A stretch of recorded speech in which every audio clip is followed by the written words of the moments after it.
what's happening next, yeah. He got the venom, a tangible weapon, no coming in second. This life is a lesson, he got a new engine. From pain it's a blessing, new focus, no guessing. Just bold and obsession, all in his possession. You got their attention, now leave an impression and take your redemption. Just kill, no discretion, your mind is a weapon. 11-11, it's time for progression, You could try to play, but you're never gonna beat me. Look the other way, what I'm doing ain't easy. Bloody hands stained from the people who deceive me. Muddy hands break through the chains, go free me. People like sheep move feet, hurt it easy.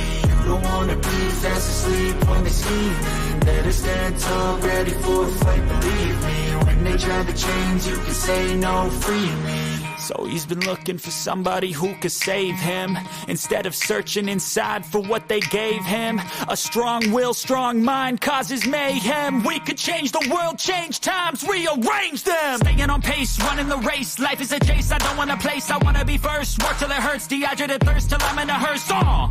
High ambitions and the right mind can take you so far. It's like you lived a few lifetimes. Take off from a break off from the weak minds. They can stay soft. You can change lives. You create thoughts. Never waste time. You got one shot. You got one life. Better pop off. What do you like? Make a dream job. No 9-5. No mean boss. Just my life and free thoughts. You could try to play, but you're never gonna beat me. Look the other way. What I'm doing ain't easy. Bloody hands stained from the people who deceive me. Muddy hands break through the chains, go free me. People like sheep move feet, hurt it easy. You don't wanna be fast asleep when they scheming. Better stand tall, ready for a fight, believe me. When they try to change, you can say no, free me.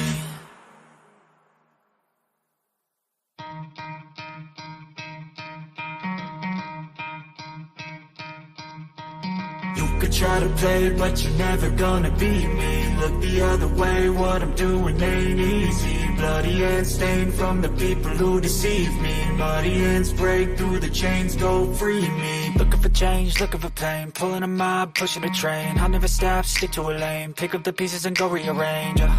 I'll be the best above all the rest, put me to the test.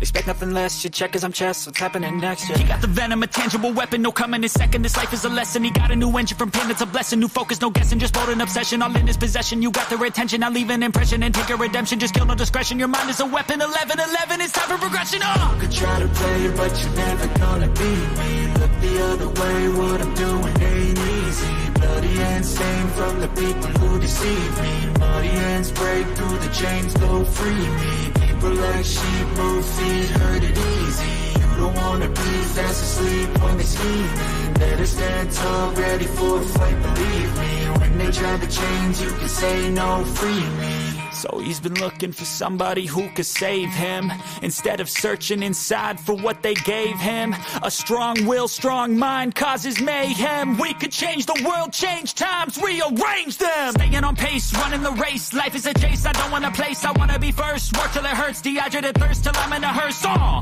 High ambitions and the right mind can take you so far. It's like you lived a few lifetimes. Take off from a break off from the weak minds. They can stay soft. You can change lives. You create thoughts. Never waste time. You got one shot. You got one life. Better pop off. What do you like? Make a dream job. No 9-5. No mean boss. Just my life and free thoughts. You could try to play, but you're never gonna beat me. Look the other way. What I'm doing ain't easy. Bloody hands stained from the people who deceive me. Muddy hands break through the chains, go free me. People like sheep move feet, hurt it easy. You don't wanna be fast asleep when they scheming. Better stand tall, ready for a fight, believe me. When they try to change, you can say no, free me.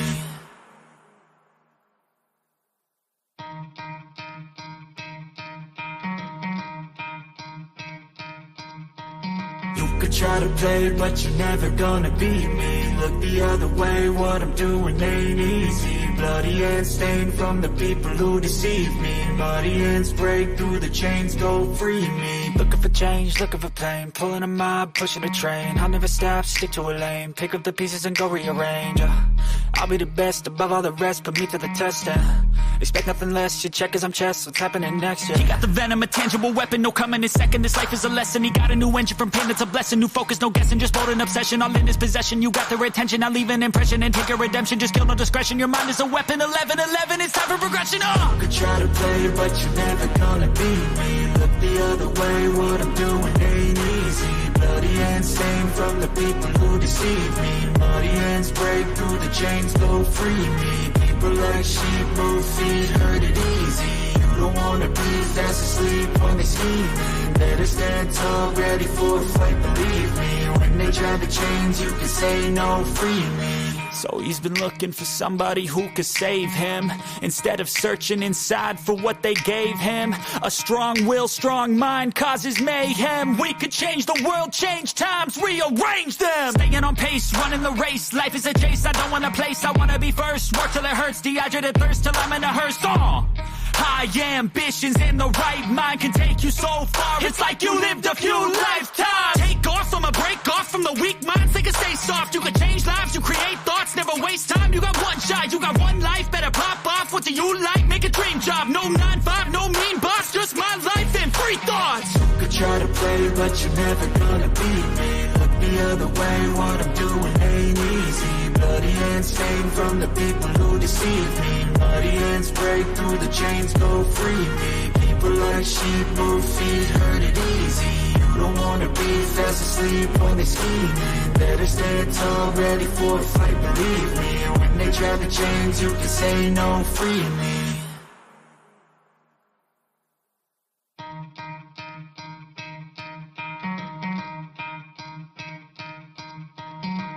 Try to play, but you're never gonna beat me. Look the other way, what I'm doing ain't easy. Bloody hands stained from the people who deceive me. Muddy hands break through the chains, go free me. Looking for change, looking for pain. Pulling a mob, pushing a train. I'll never stop, stick to a lane. Pick up the pieces and go rearrange. I'll be the best above all the rest, put me to the test. Expect nothing less, your check is I'm chess. What's happening next? He got the venom, a tangible weapon, no coming in second. This life is a lesson. He got a new engine from pain, it's a blessing. New focus, no guessing, just bold and obsession. All in his possession, you got their attention. I'll leave an impression and take your redemption. Just kill no discretion, your mind is a weapon. 11-11, it's time for progression. You could try to play, but you're never gonna beat me. Look the other way, what I'm doing ain't easy. Bloody hands stained from the people who deceive me. Muddy hands break through the chains, go free me. People like sheep move feet, hurt it easy. You don't wanna be fast asleep when they scheming. Better stand tall, ready for a fight, believe me. When they try to change, you can say no, free me. So he's been looking for somebody who could save him, instead of searching inside for what they gave him. A strong will, strong mind causes mayhem. We could change the world, change times, rearrange them. Staying on pace, running the race. Life is a chase, I don't want a place. I wanna be first, work till it hurts. Dehydrated thirst till I'm in a hearse. High ambitions and the right mind can take you so far. It's like you lived a few lifetimes. Take off from a break off from the weak minds. They can stay soft. You can change lives, you create thoughts, never waste time. You got one shot, you got one life. Better pop off. What do you like? Make a dream job. No 9-5, no mean boss. Just my life and free thoughts. You could try to play, but you're never gonna beat me. Look the other way, what I'm doing ain't easy. Bloody hands stained from the people who deceive me. Muddy hands break through the chains, go free me. People like sheep move feet, hurt it easy. You don't wanna be fast asleep when they scheming. Better stand tall, ready for a fight, believe me. When they try to change, you can say no, free me.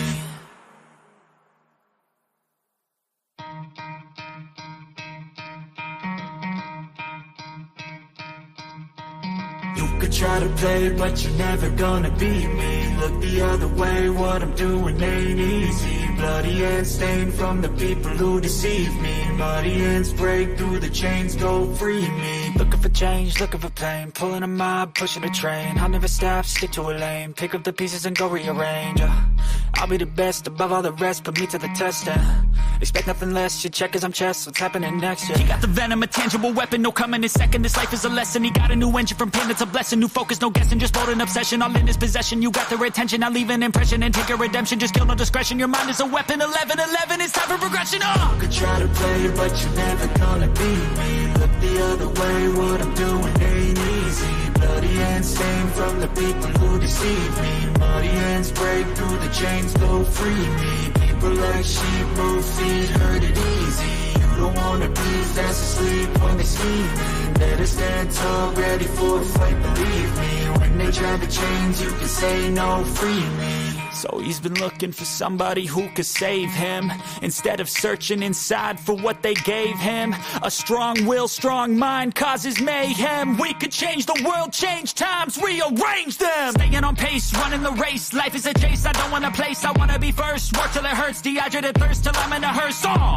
High ambitions and the right mind can take you so far. It's like you lived a few lifetimes. Take off from a break off from the weak minds. They can stay soft. You can change lives. You create thoughts. Never waste time. You got one shot. You got one life. Better pop off. What do you like? Make a dream job. No 9-5. No mean boss. Just my life and free thoughts. You could try to play, but you're never gonna beat me. Look the other way. What I'm doing ain't easy. Bloody hands stained from the people who deceive me. Muddy hands break through the chains. Go free me. People like sheep move feet, hurt it easy. You don't wanna be fast asleep when they scheming. Better stand tall, ready for a fight, believe me. And when they try to change, you can say no, free me.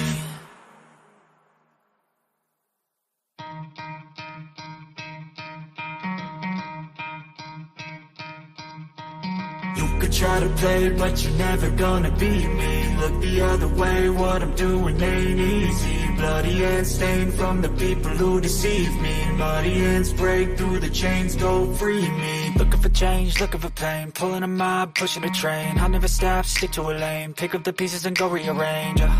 I'll be the best above all the rest, put me to the test.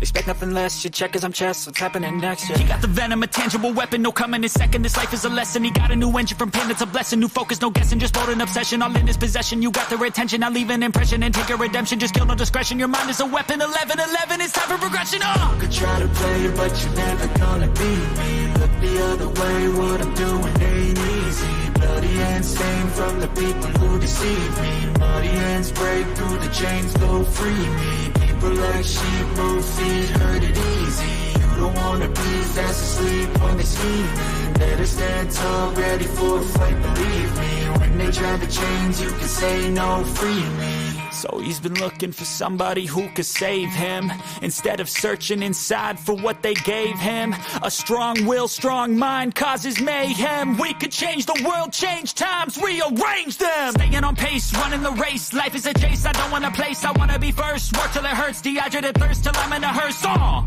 High ambitions and the right mind can take you so far. It's like you lived a few lifetimes. Take off from a break off from the weak minds. They can stay soft. You can change lives. You create thoughts. Never waste time. You got one shot. You got one life. Better pop off. What do you like? Make a dream job. No 9-5. No mean boss. Just my life and free thoughts. You could try to play, but you're never gonna beat me. Look the other way. What I'm doing ain't easy. Bloody hands stained from the people who deceive me. Muddy hands break through the chains, go free me. People like sheep move feet, hurt it easy. You don't wanna be fast asleep when they scheming. Better stand tall, ready for a fight, believe me. When they try to change, you can say no, free me.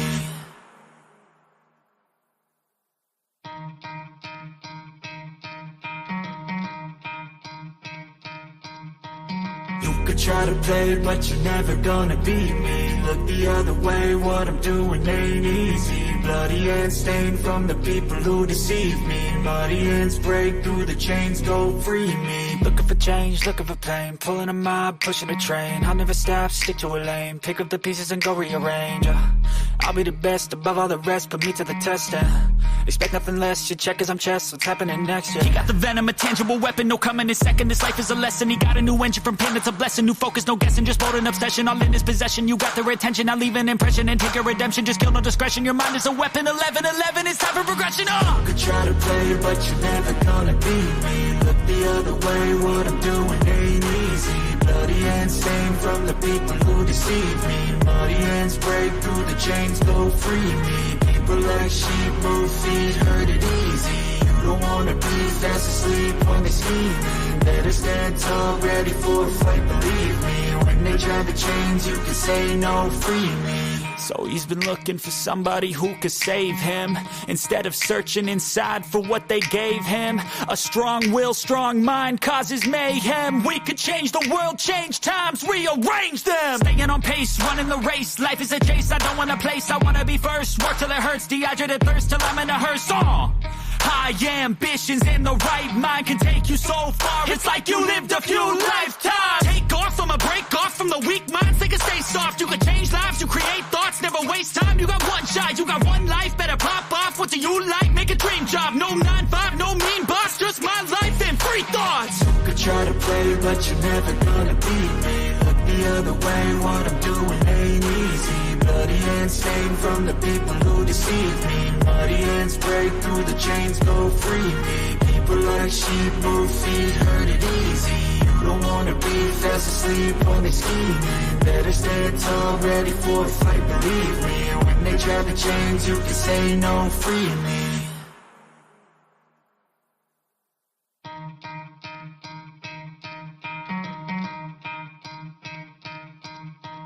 You could try to play, but you're never gonna beat me. Look the other way, what I'm doing ain't easy. Bloody hands stained from the people who deceive me. Muddy hands break through the chains, go free me. Looking for change, looking for pain. Pulling a mob, pushing a train. I'll never stop, stick to a lane. Pick up the pieces and go rearrange. I'll be the best above all the rest, put me to the test. Expect nothing less, your check is I'm chess. What's happening next? He got the venom, a tangible weapon, no coming in second. This life is a lesson. He got a new engine from pain, it's a blessing. New focus, no guessing, just bold and obsession. All in his possession, you got their attention. I'll leave an impression and take your redemption. Just kill, no discretion, your mind is a weapon. 11-11, it's time for progression. You could try to play, but you're never gonna beat me. Look the other way, what I'm doing ain't easy. Bloody hands stained from the people who deceive me. Muddy hands break through the chains, go free me. People like sheep move feet, hurt it easy. You don't wanna be fast asleep when they scheming. Better stand tall, ready for a fight, believe me. When they try to change, you can say no, free me. So he's been looking for somebody who could save him, instead of searching inside for what they gave him. A strong will, strong mind causes mayhem. We could change the world, change times, rearrange them. Staying on pace, running the race. Life is a chase, I don't want a place. I wanna be first, work till it hurts. Dehydrated thirst till I'm in a hearse. High ambitions and the right mind can take you so far. It's like you lived a few lifetimes. Take off from a break off from the weak minds. They can stay soft. You can change lives. You create thoughts. Never waste time. You got one shot. You got one life. Better pop off. What do you like? Make a dream job. No 9-5. No mean boss. Just my life and free thoughts. You could try to play, but you're never gonna beat me. Look the other way. What I'm doing ain't easy. Bloody hands stained from the people who deceive me. Muddy hands break through the chains, go free me. People like sheep move feet, hurt it easy. You don't wanna be fast asleep when they scheming. Better stand tall, ready for a fight, believe me. When they try to change, you can say no, free me.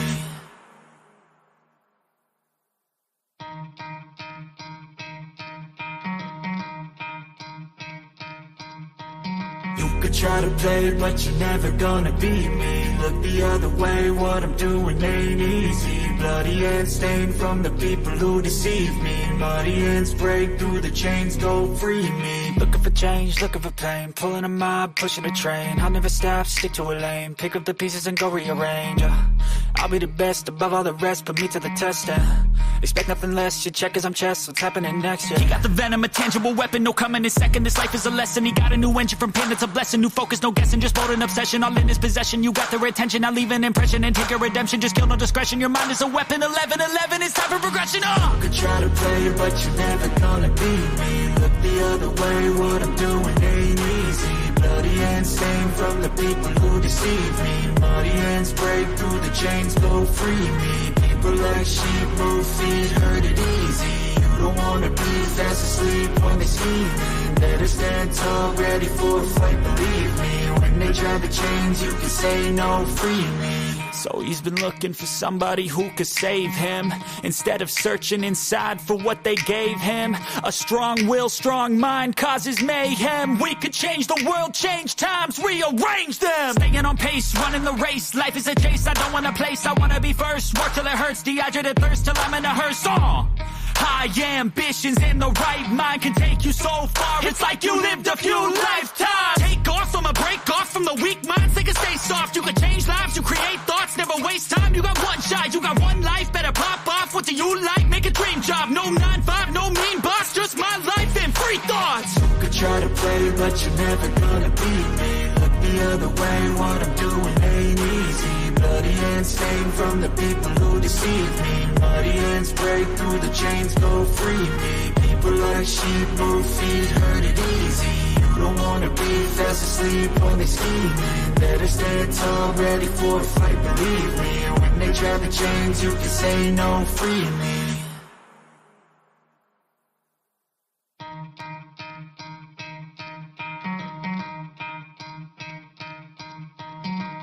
Try to play, but you're never gonna beat me. Look the other way, what I'm doing ain't easy. Bloody hands stained from the people who deceive me. Muddy hands break through the chains, go free me. Looking for change, looking for pain, pulling a mob, pushing a train. I'll never stop, stick to a lane, pick up the pieces and go rearrange.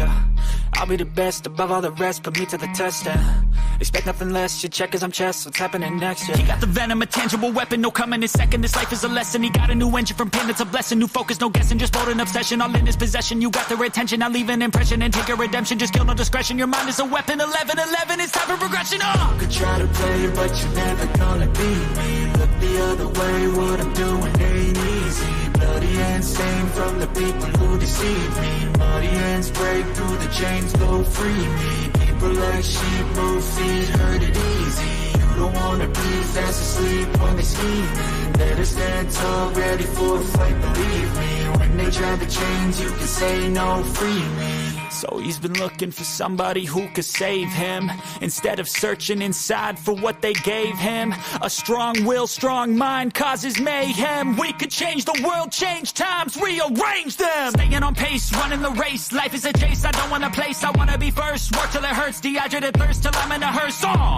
High ambitions and the right mind can take you so far. It's like you lived a few lifetimes. Take off from a break off from the weak minds. They can stay soft. You can change lives, you create thoughts, never waste time. You got one shot, you got one life. Better pop off. What do you like? Make a dream job. No 9-5, no mean boss. Just my life and free thoughts. You could try to play, but you're never gonna beat me. Look the other way, what I'm doing ain't easy. Bloody hands stained from the people who deceive me. Muddy hands break through the chains, go free me. People like sheep move feet, hurt it easy. You don't wanna be fast asleep when they scheming. Better stand tall, ready for a fight, believe me. When they try the chains, you can say no, free me.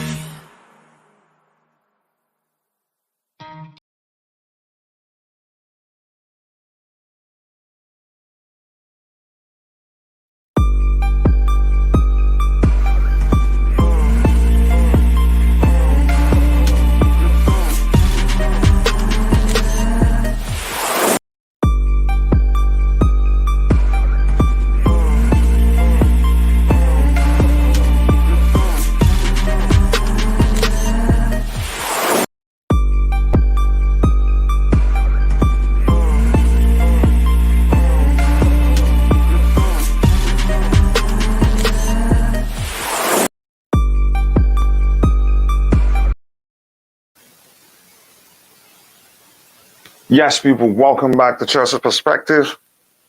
Welcome back to another Transfer Watch show on Chelsea Perspective. I hope you're all doing well. Thank you so much for finding the time to join us today. I need to mute something very quickly. I'm getting an echo and I don't know why, but thank you for joining. I hope you're all doing well. Tobago, my brother, how are you doing? I'm good, thanks. How are you? Brilliant. I'm not sure. Can you hear the echo? I'm not sure where the echo is coming from. Can you hear it? No. Okay, I think it's me. I probably have to go with it today. Okay. Give me 1 second. I'm having an audio issue here. Let's see.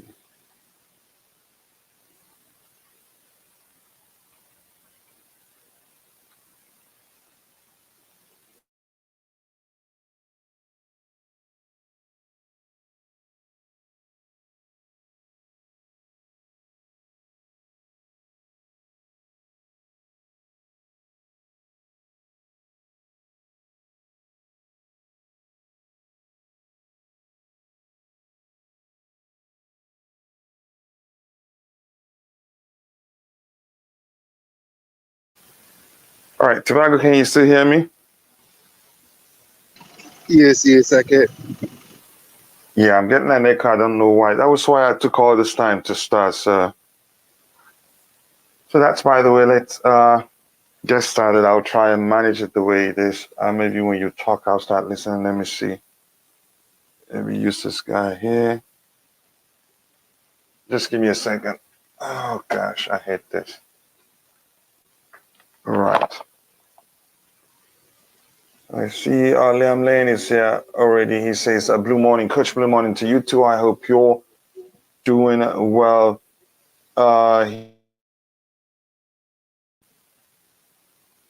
We have Tobago. Let me just get you talking. Let me see if I can find the solution quickly. I'm still getting the echo.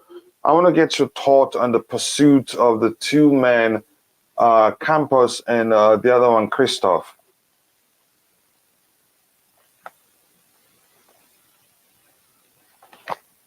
Tobago, can you hear me? Yes. Yeah, go ahead. Let me try and fix this. It's very weird.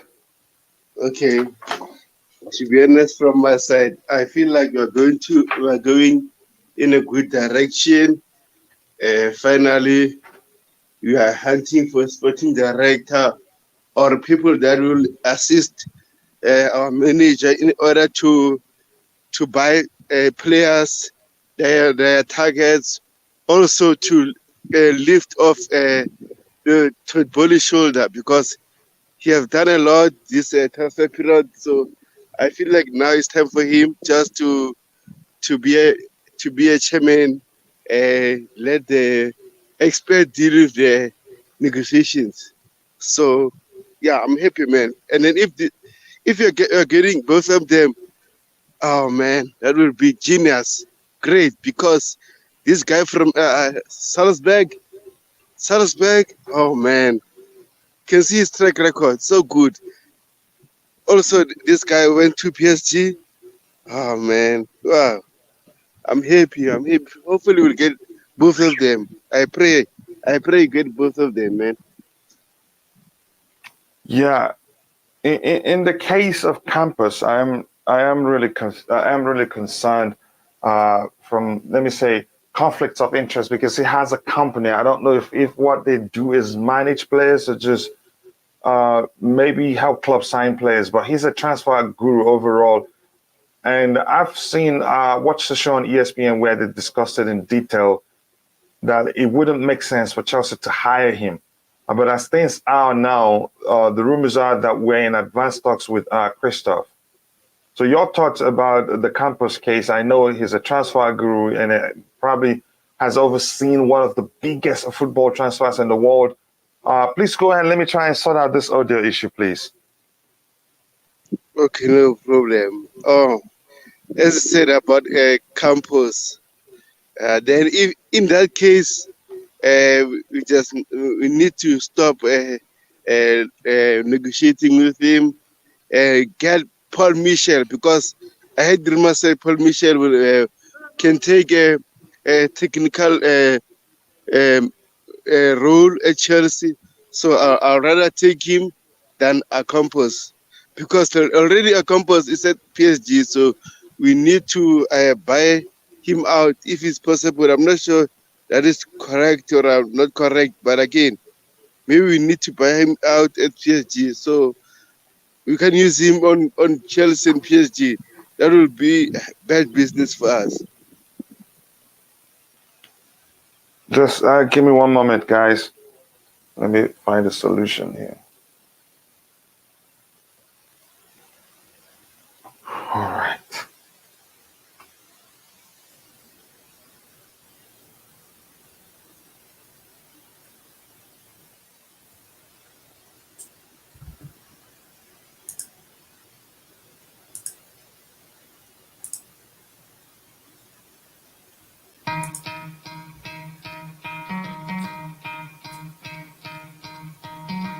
Try to play, but you're never gonna beat me. Look the other way, what I'm doing ain't easy. Bloody and stained from the people who deceive me. My hands break through the chains, go free me. Looking for change, looking for pain. Pulling a mob, pushing a train. I'll never stop, stick to a lane. Pick up the piece. All right, so can you still hear me? There's an echo now. Okay, let me see. Still an echo? Yes, I see 3 coaches here. Yeah, I'll handle that.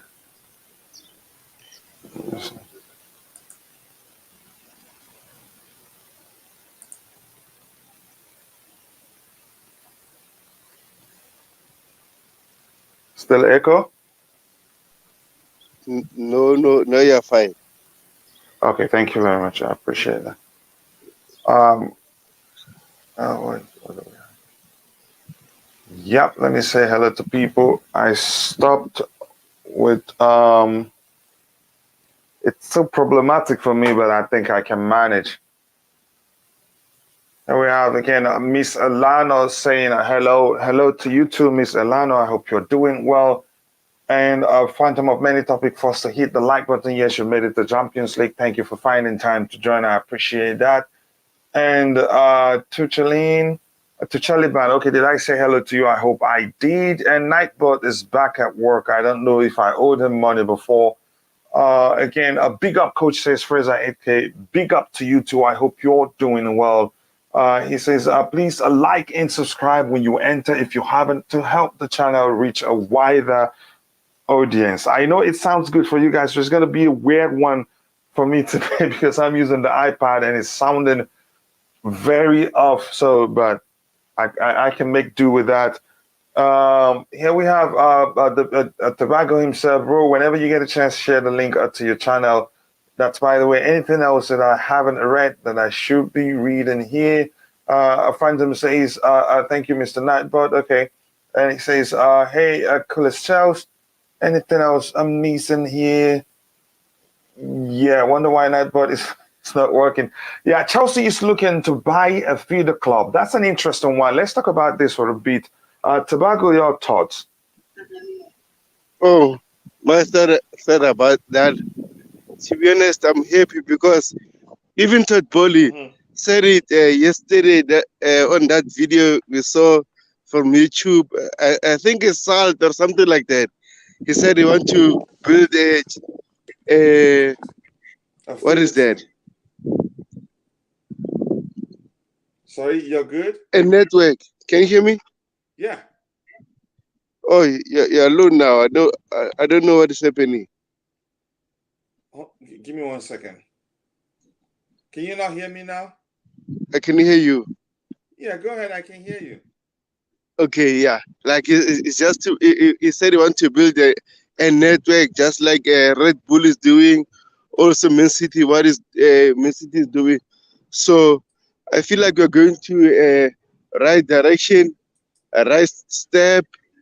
So yeah, I'm happy about this. Hopefully, it will be successful. I hope it will be successful, but the question is, again, I don't. I know how feeder teams work, but I just don't understand the concept. Why start it now? What if it again? And we're talking about him buying a team in Europe. So will he? I don't know. Suppress them, not to get them to do what, to get to a point we have again the matter conflicts of interest emerge. Your thoughts, and that's why I don't understand. It just doesn't make sense. There are other ways. I'm guessing this is a workaround to our inability to still send a lot of players out on loan. Yeah, yeah. I think so too. Like maybe we want to form a partnership with a Portuguese team in order to send his players on loan so that they can be developed. And he mentioned something like that yesterday. He said an easy way to develop players is send them at the Portuguese league. They'll perform. They'll develop well for the team. Yeah, let me see again because today the discussion is gonna be mainly free form.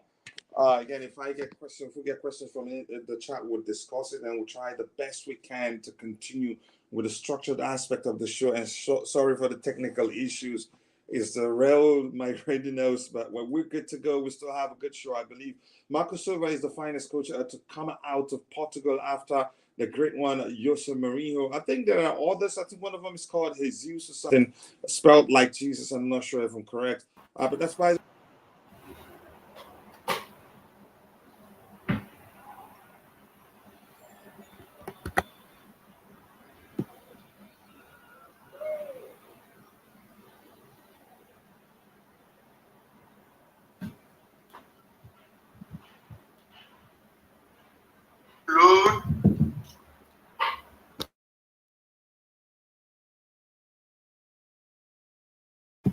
Hello. Yo, where did coach go? I can hear you, but it's still echo. Okay, so how are you guys, man?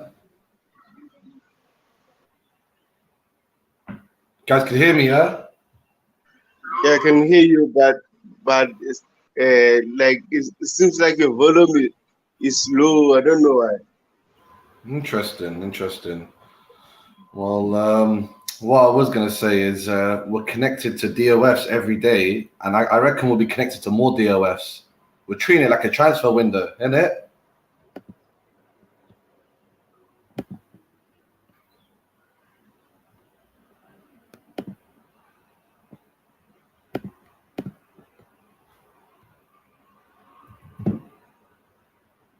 Interesting.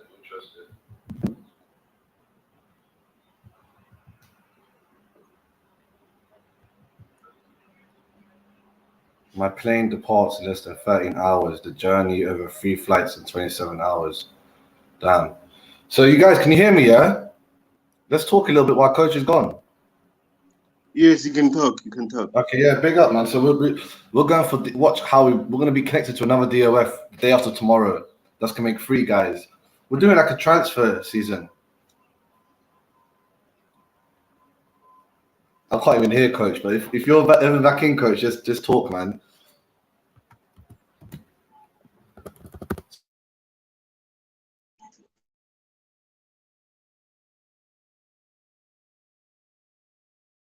You can continue. I think coach still having a technical issue.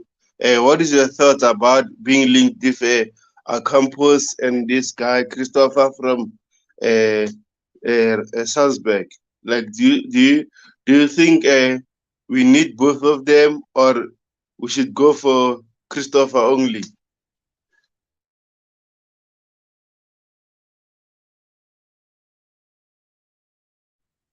Are you still there?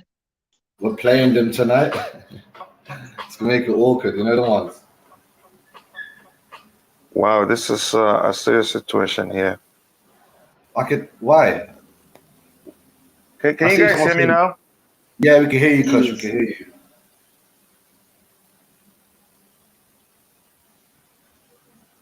I heard you.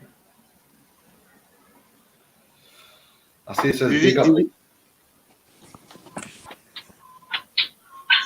I'll see someone said big up. Can you guys hear me now? Yep. I can hear you. Oh my God, it's truly frustrating. I might have to end this earlier. Again, Kachila, you sound okay. Yeah, I'm finding that myself right now. Bobby, we're lucky to have a proven baseball winner like Todd. The Dodgers are the clear favorites again. Yeah, he's done well as a baseball owner, and I believe he'd do well as a football club owner. Feed team system will work well with our loan system. It will give young players a chance to develop without the pressure of player to Chelsea. Then once they are ready, it's just a simple transfer. Yeah, I'm seeing such a structure, becoming problematic in the future. But I hope it works. And like I said, to me, it's clearly a workaround to the limit that's been imposed on how many players, limits on how many players you can send out on loan and all that.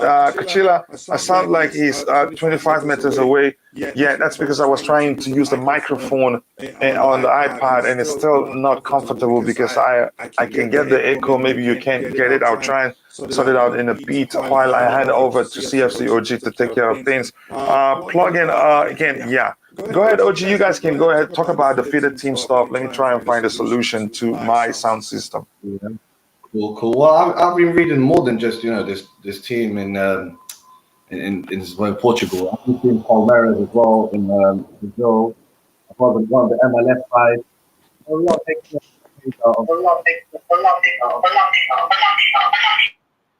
Well, what was that, fam? I beg you to mute your mic, Lily.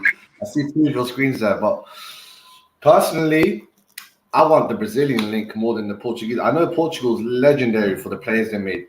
Even someone like Darwin Núñez, even though yesterday the Liverpool fans were ripping him, I'll take him all day, bro. Give him to us. Like, we'll take Nunes all day. From there, we got Broja. Happy birthday, Broja. You just turned 21. My guy, you can now do anything in the States. But Broja and Aubameyang, guys are just not as good as Nunes. Maybe Broja could be on that level one day. But Benfica, Sporting, look at Sporting yesterday, what they done to Tottenham. Those countries, they always produce good talents. It's funny because they're the Portuguese-speaking country and so is Brazil, innit? And that's the two places we kind of want to set up our camp for now. And as I said, the MLS it's a risk, the MLS, to be honest. I mean, I can't even remember the last superstar to come out of there.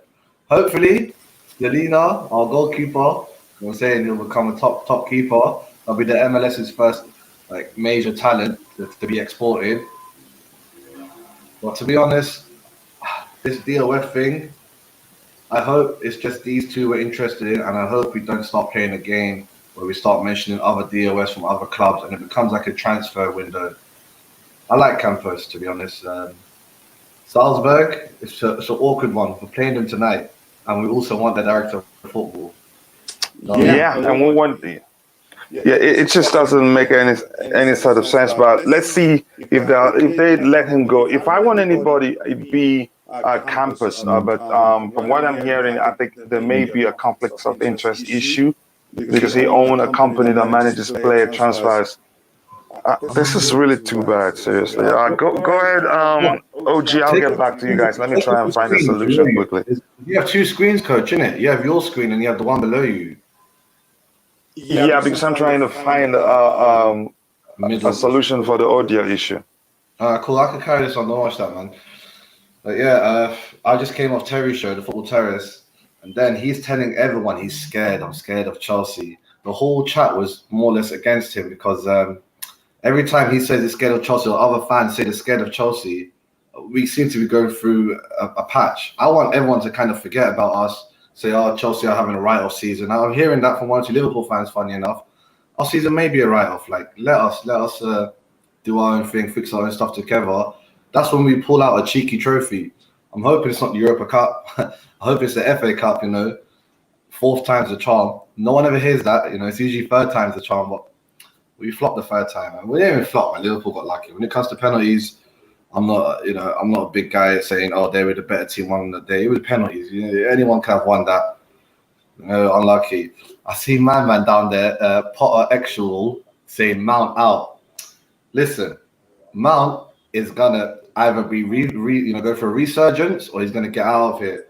He's our top English player. Reece James is a right back. Right backs will never be as hot as a centre attacking mid / someone that does the goals and the assists. You know what I mean? So personally, I do want Mount to do a resurgence. I do want to do a mini comeback because if he doesn't, we can't even sell the guy. We can't even sell him. No matter who our director of football is. No matter unless we slash it down to something ridiculous like what Crystal Palace try to offer for Gallagher, 27 million. If Mount doesn't do 10 GA this season, no one's even going to spend that 27 million on him. I was just looking at his stats earlier as well. I was like, how did he go from 21 GA to he's now on 2, but I don't think he'll be getting any more to guys. Hopefully, I want Cash to come in, even though there's a conflict of interest. I know that he could, attract some top French talents. And as I said already, France is my favorite to win the World Cup this year and even the next World Cup. I think the French talent, they're just always creating them. And with Campos, we'll have like a direct tap into that. We'll see how it goes. But make sure you guys keep liking and subscribing. You know, we're going to do a watch along later, hopefully a preview, and then I'll switch it to my watch along. Anyone's to be invited to that one, obviously, have your say. I'm personally expecting a big win, guys. I'm expecting a big win, 3-0, and then we take the director of football. We're basically taking everything from Salzburg. Yep. Can you still hear me? Yeah, I can hear you. That one's better now. You've got one sound. Okay. Yeah, I'm just connecting. I hope that will help me go through this. Maybe I have to go buy another mic. I don't know what's going on. But that's by the way. Again, here we have again. It says plug your mic in. It's just I have to if it keeps giving me giving me an issue. I don't like that at all. Like saying, morning, coach.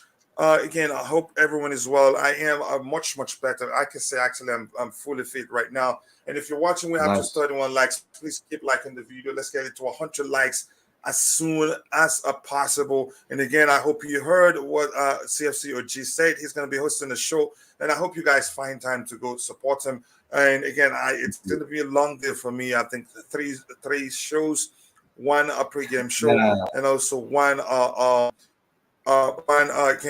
watch along perspective. Again, if you can hear me at all, that's fine. Let's see how far I can go with this mic. Like, how does it sound? Does it sound okay? Yeah, it sounds fine enough, man. Sounds good. I can hear you clearly. All right. Okay. Thank you very much. I wonder why Todd doesn't value Petr. They may have fallen out. That's the case. That's the case. Also, Petr wanted to move on. Probably he doesn't like the way he believes things would change. We don't know. He didn't. Again, it's Lampert's son. I sent him to Everton. Mount will not leave Chelsea for sure. I think he remains at Chelsea for a while. I will still see the best of overplayed. You could argue that's why it seemed like he's lost it. I don't think he's lost it. I think it's a fine player. Okay. All he needs is just a break, a mental break, or maybe Gabriel is Brad Alfredo, Tim Howard, Casey Keller, three American goalkeepers. Americans do produce. Go ahead. Yeah, but they never won. Like top Tim Howard, I think he won something with Man United, maybe. But honestly, none of them were legendary keepers that won multiple trophies because they're good. If they won he left Man United too early. Yeah, I mean, funny enough, a lot of goalkeepers improve when they get old. Like that's why goalkeepers play to their 40. A lot of the times you see them 40, 38-year-olds, unlike outfielders. But he was good, Tim Howard. He's your best one. I like Brad Friedel. I don't know why. He just had that look of an American OG. I was like, yeah, Brad Friedel. I love him. He's a big commentator nowadays anyway.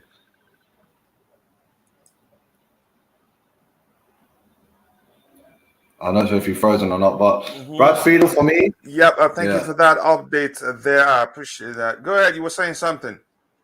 No, I was saying Brad Friedel's a legend for me. Even though he didn't win anything, I just love the guy. I gravitate towards him. Tim Howard was the great hope for America, the best goalkeeper they ever produced. And he just didn't do it. United screwed him over, man. But remember, United went for that patch where they just had terrible keepers, and they just couldn't rely on him.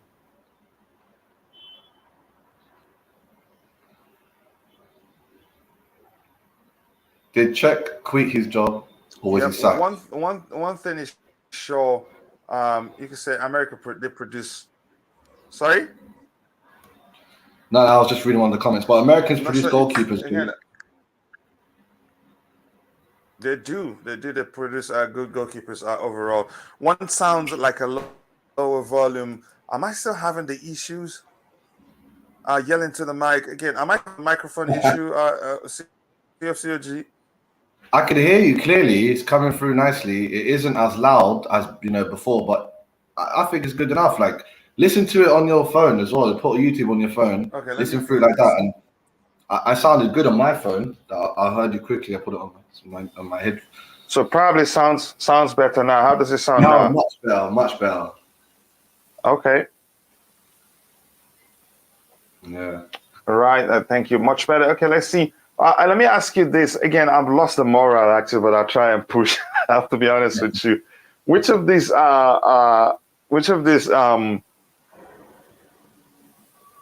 potential DOF do you prefer? It sounds good to you guys, but I'm having a serious echo issues in my ears. But go ahead, OG. Yeah, there's no echo here, but honestly, don't be surprised if in 2-3 days there's another DOF on the table. Like, I hear Mitchell's name a lot. They say Edwards is taking a mini holiday, then he'll be ready to go back into work. Campos, as you said, he's got conflict of interest, and he likes PSG. He's got something personal with them. The Salzburg one is funny because we're facing them today. Like, it's almost like we want to beat them and then take what's theirs. We're like, yeah, we're going to beat you and take your DOF as well. Here's a chunk of change. Not that it's a lot of money. Campos is more expensive because of his buyout clause, correct? I'll take either one. If you're in the chat, if you have any questions, shoot it. Let me see if that will help me pick up. I'm losing the moral to host the show this morning. Because no way. if you hear how this sounds in my ear, no way. No, it's not about it's not working for me really. If I use the other mic, I sound better. But when I come back to, I mean, if you want to end it earlier, it's not a problem. They all understand. You've got a big day ahead of you. Yeah, just give me a minute. Let me try this. Yeah. One last time. Okay. One of the comments. Friedel. If Brad Friedel did win that league, and I was going to say that, I was like, nah, he wasn't there in 92, 91. Was he? Bruv. So he went with Alan Shearer trying to say. I'm going to check that, Gvardiol, because that's a big thing for me, bruv. He's above Howard. He's above Tim Howard if he won that. It wasn't called the Premier League back then, was it? It's called the League One Championship, something like that. But it was not called the Premier League until the year after. So that's why he said he won the League Cup. I like that. Gabriel, you're a G, man. Hold out my channel afterwards, man. Ask as many questions. I heard Todd B wants both. Yeah, I've seen that. So, because obviously Campos doesn't mind doing the consultancy role. So we could bring him in on the back for that. But honestly, Campos, you got a whole list of players that he's been associated with. I'll be the best Wow, above all the rest, put me to the test. he's behind finding Nothing the less, you check as I'm chess, what's happening next? He got the venom, a tangible weapon, no coming in second. This life is a lesson. He got a new engine from pain, it's a blessing. New focus, no guessing, just bold an obsession. All in his possession, you got their attention. I'll leave an impression and take a redemption. Just kill no discretion. Your mind is a weapon. 11-11, it's time for progression. You could try to play it, but you're never gonna be me. Look the other way, what I'm doing ain't easy. Bloody and stained from the people who deceive me. Muddy hands break through the chains, go free me. People like sheep move feet, hurt it easy. You don't wanna be fast asleep when it's me. Better stand tall, ready for a fight, believe me. So he's been looking for somebody who can save him instead of searching inside for what they gave him. A strong will, strong mind causes mayhem. We could change the world, change times, rearrange them. Staying on pace, running the race. Life is a chase, I don't want a place, I want to be first. Work till it hurts, dehydrated thirst till I'm in a hearse. High ambitions in the right mind can take you so far. It's like you lived a few lifetimes. Take off from a break off from the weak minds. They can stay soft, you can change lives, you create thoughts. Never waste time, you got one shot, you got one life. Better pop off, what do you like? Make a dream job, no 9-5, no mean boss. Just my life and free thoughts. Try to play it, but you never gonna be me. Oh, you won the cover cup. Alright, Gabriel. I really have that, Gabriel. Every cover cup, man. The top Ruby cup, man. I thought he was there at 96, but obviously he's old, man. He's like 42 retired. He's a black man. The ownership are hugely ambitious and they want to maximize and develop young talent. One, we want to get the Portuguese, the Brazilian talents, even the MLS league. It's different. I mean that. Bloody and stained from the people who deceive me. Bloody hands break through the chains, go free me. Looking for change, looking for pain. Pulling my push me train. I never stop, stick to a lane. Pick up the pieces and go rearrange. I'll be the best above all the rest, put me to the test. Expect nothing less, you check as I'm chess, what's happening next? The venom, a tangible weapon, no coming in second. This life is a lesson, he got a new engine from pain, it's a blessing. New focus, no guessing, just bold an obsession. All in his possession, you got their attention. I'll leave an impression and take a redemption. Just kill no discretion, your mind is a weapon. 11-11, it's time for progression. You could try to play it, but you never gonna be me. Look the other way, what I'm doing ain't easy. Bloody hands stained from the people who deceive me. Muddy hands break through the chains, go free me. People like sheep move feet, hurt it easy. I wish I could control the music. That's a low fight, not found. Better stand tall, ready for a fight, believe me. Here's one, here's one. You can say no free. So he's been looking for somebody who could save him instead of searching inside for what they gave him. A strong will, strong mind causes mayhem. We could change the world, change times, rearrange them. Staying on pace, running the race. Life is a chase, I don't want a place, I want to be first. Work till it hurts, dehydrated thirst till I'm in a hearse. My ambitions in the right mind can take you so far. It's like you lived a few lifetimes. on. Take off from a break off from the weak minds. They can stay soft. You can change lives. You create thoughts. Never waste time. You got one shot. You got one life. Better pop off. What do you like? Make a dream job. No 9-5. No mean boss. Just my life and free thoughts. You could try to play, but you never gonna beat me. Look the other way. What I'm doing ain't easy. Bloody hands stains on the people who deceive me. Muddy hands break through the chains, go free me. People like sheep move feet, hurt it easy. You don't wanna be fast asleep when they scheming. Better stand tall, ready for a fight, believe me.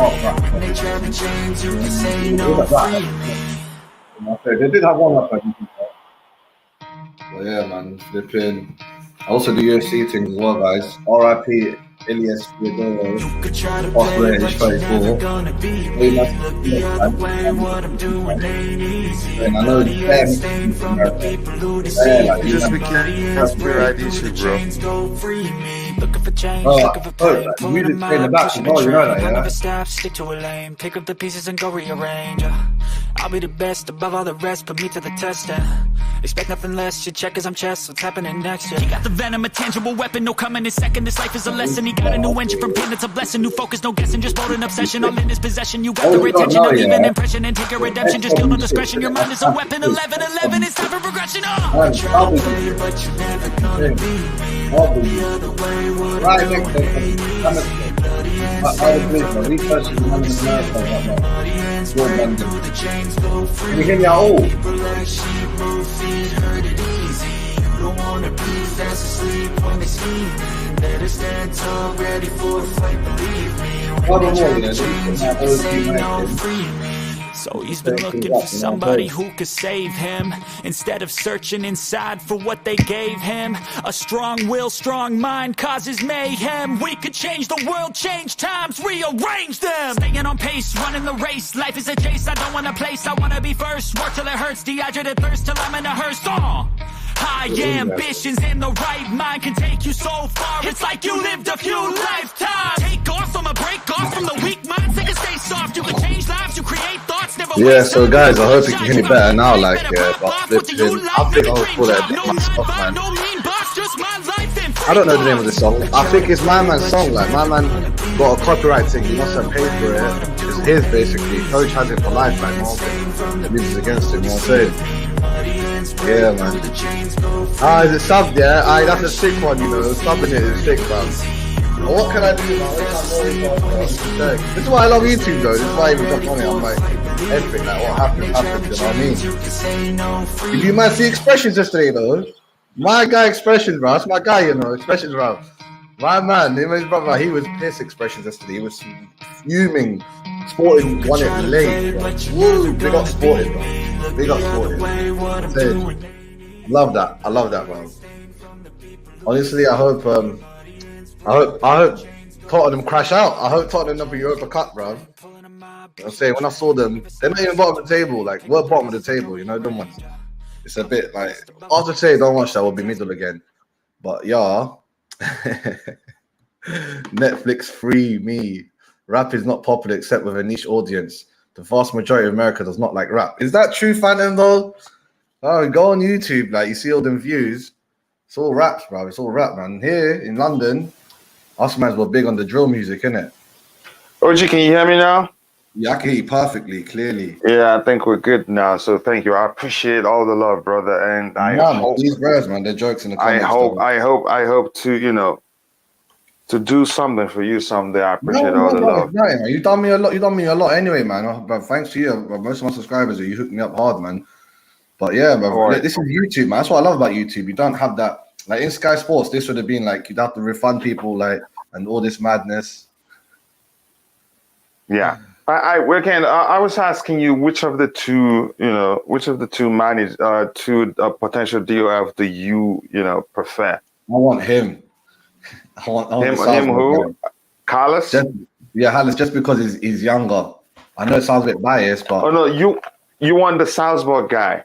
Yeah, I don't want Campos first because Campos has many issues, from a buyout clause to interests in the transfers, getting paid off that, being with PSG, who I don't want to say we hate PSG, but we don't like PSG. We don't buy them from them. We don't sell them anyone. When we play them in the Champions League, it's always beef. It's like, yeah, nah. So unless he wants to do a dirty duckers and we F PSG over, cool. You know what I'm saying? But with Salzburg, it's going to be mutual, I feel. Yeah, it could be mutual indeed. If you're in the chat, if you have any questions, shoot it and we will try to answer it.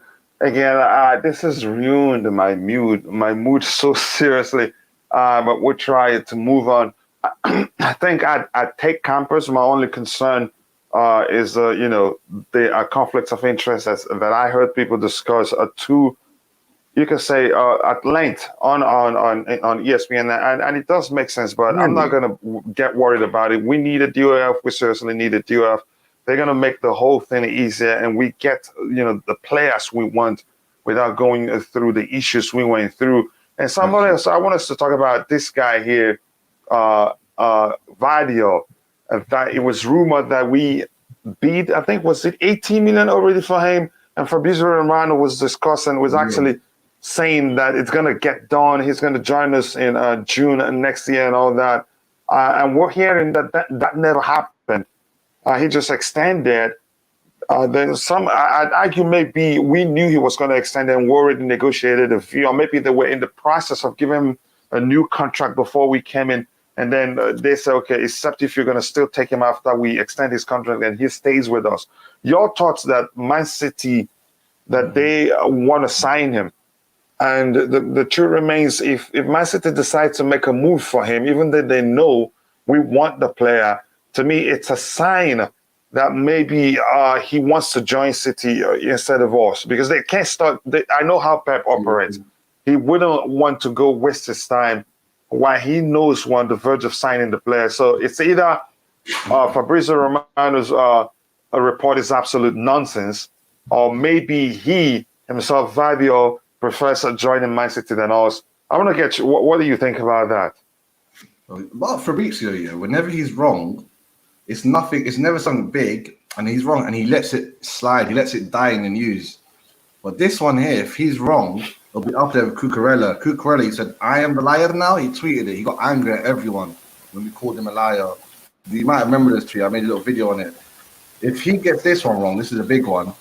He's either quickly going to come out and say, "No, I'm not wrong," or for the first time ever, we're going to see Fabrizio Romano apologize, because he's never made apology videos. Like, I've seen apology videos from many people where they go, "I'm sorry, I got this wrong. I take this back," etc., etc. But I reckon, with our relationship with RB, with the amount of money we've given them, the players we've given them, and the future money, they're gonna give us first dibs on Josko. As for the amount Man City can pay, well, they can't outpay us. We said 80 million. There's no way they're gonna spend more than 80 million unless he gets 30 clean sheets this season and scores 10, 15 goals. He ain't going for more than 80 million. So I think this is another Cucurella. And Fabrizio Romano, just like Cucurella, is going to end up being right, and he's going to end up coming to us. And he's also going to release a tweet, because Fabrizio is very touchy. He releases tweets like, "Haha, you thought I was wrong." And then, Yeah, but it's really confusing, because the fact that, he released a tweet saying it's going to be done. And then the next move, the next one we're hearing is that he's extended his stay at Leipzig. So it just doesn't make sense. Yeah, and if you're in the chat, again, we can still continue the show. If you have any question, ask, and we'll try to address it. We have 38 likes. We can do better than that. Yes, we had hitches when the show started. We fixed it, and again, we'll move on. Please keep liking the video, and also do subscribe to the channel if you haven't. Thank you for all the support. We are going to get to 7,000 subscribers soon, no matter what we're going through. Yep. Again, I hope my brother, what's your subscriber number now? Bro, I've been on so many shows, innit? I've been on every single show in the last 3 days, like every show. GNA, Carefree Lewis, Chelsea Fan TV, GFC. I'm on every show, man. I'm on Sam's, Liverpool, man, Terry's, the Football Terrace. I'm now on 2,700. So let's help get him to 3,000 as soon as possible. If you haven't, go check out his channel.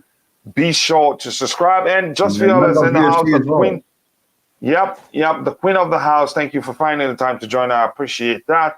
Again, I prefer Campos. Why? Can you tell us why? You can't just tell us you prefer Campos. Tell us why you prefer Campos. I know they call him the transfer guru, but most people would say they'd rather, like you said, you'd rather we go for the Salzburg guy because he's younger. That was your argument. A lot of, you could say, a lot of complicated, process when you're dealing with Campos. But that's not my point is we're getting conflicting reports. So I'm not sure which is going to happen. Let's try to see if we can see it here. Here we have, again, one of these reports. This one here, let's see, says Chelsea hold talks over buying, that is regarding the feeder club. I'm looking for something else here where it says, oh, it looks like the tweet is gone, or I might have one that messed it up. I probably did. Okay, this one here says Salzburg, again, Christoph Freund is one of the main names on Chelsea's list for the director role. Not the only one. Again, positive talks are still ongoing with candidates. So again, what we're hearing from other sources is that we're close to appointing him. And then the other sources say Chelsea are promising Campos around 260 million transfer war chest. I wouldn't call that war chest. There are two players that if you pay for them, you'd have nothing left. Yeah, that's just the truth. True. Anyway, but that's, by the way, here we have, again, let me see. If you have a question and you're in the chat, shoot it.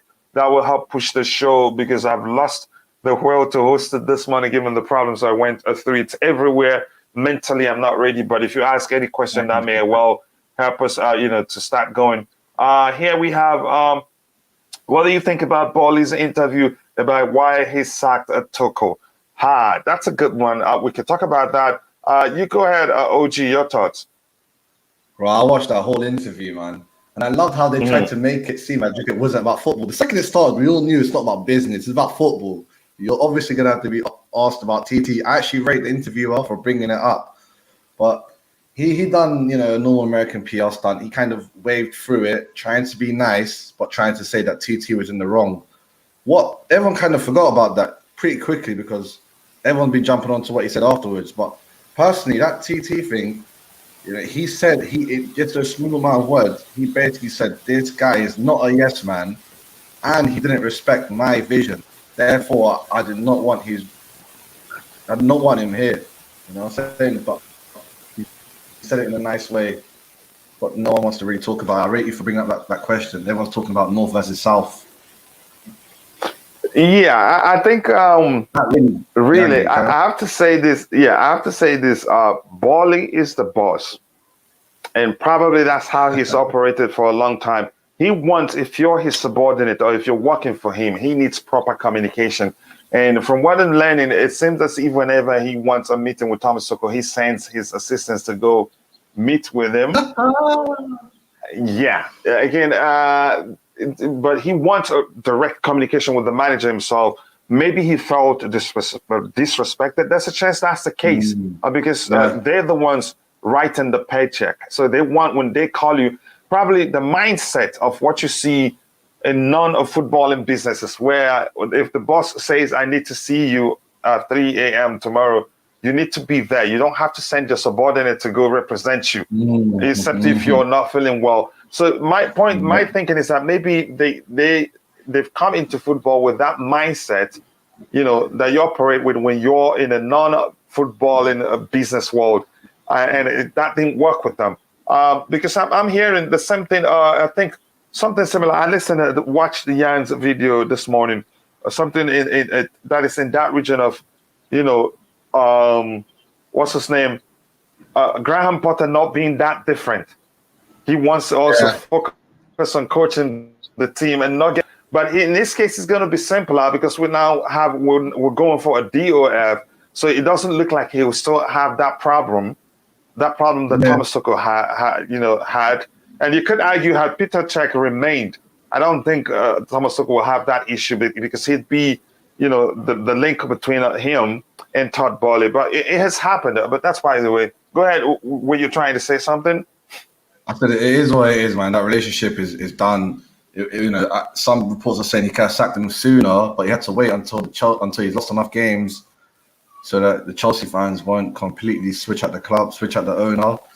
So he timed it perfectly in that case because, including the pre-season loss to Arsenal, and the Leeds loss, which is by far the worst loss for me, one of the worst losses in Chelsea history, just because of they outrun us twice. We ran something like 7 kilometers. They ran over 15 kilometers. Like how? Anyway, I'm not going to digress, but he took a good playbook from Abramovich. He waited till the manager's down, and he kicked him while he's down and got him out of here. But it gave him lots of money on the way out. So it's the game. Yeah, big up, Bobby. How are you doing today, brother? Nice to have you on the panel as always. Yeah, Coach. I'm working, so I might have to jump out really quickly. Yeah, go ahead. Go ahead. If you had anything in mind before you join, go ahead. The floor is yours. It's free form now. I've seen a lot of tweets and things from Chelsea fans about Boehly sacking Tuchel. And look, as I keep saying, moving on isn't that simple. I was a number one Tuchel fan. I stuck up for him bitterly many a time.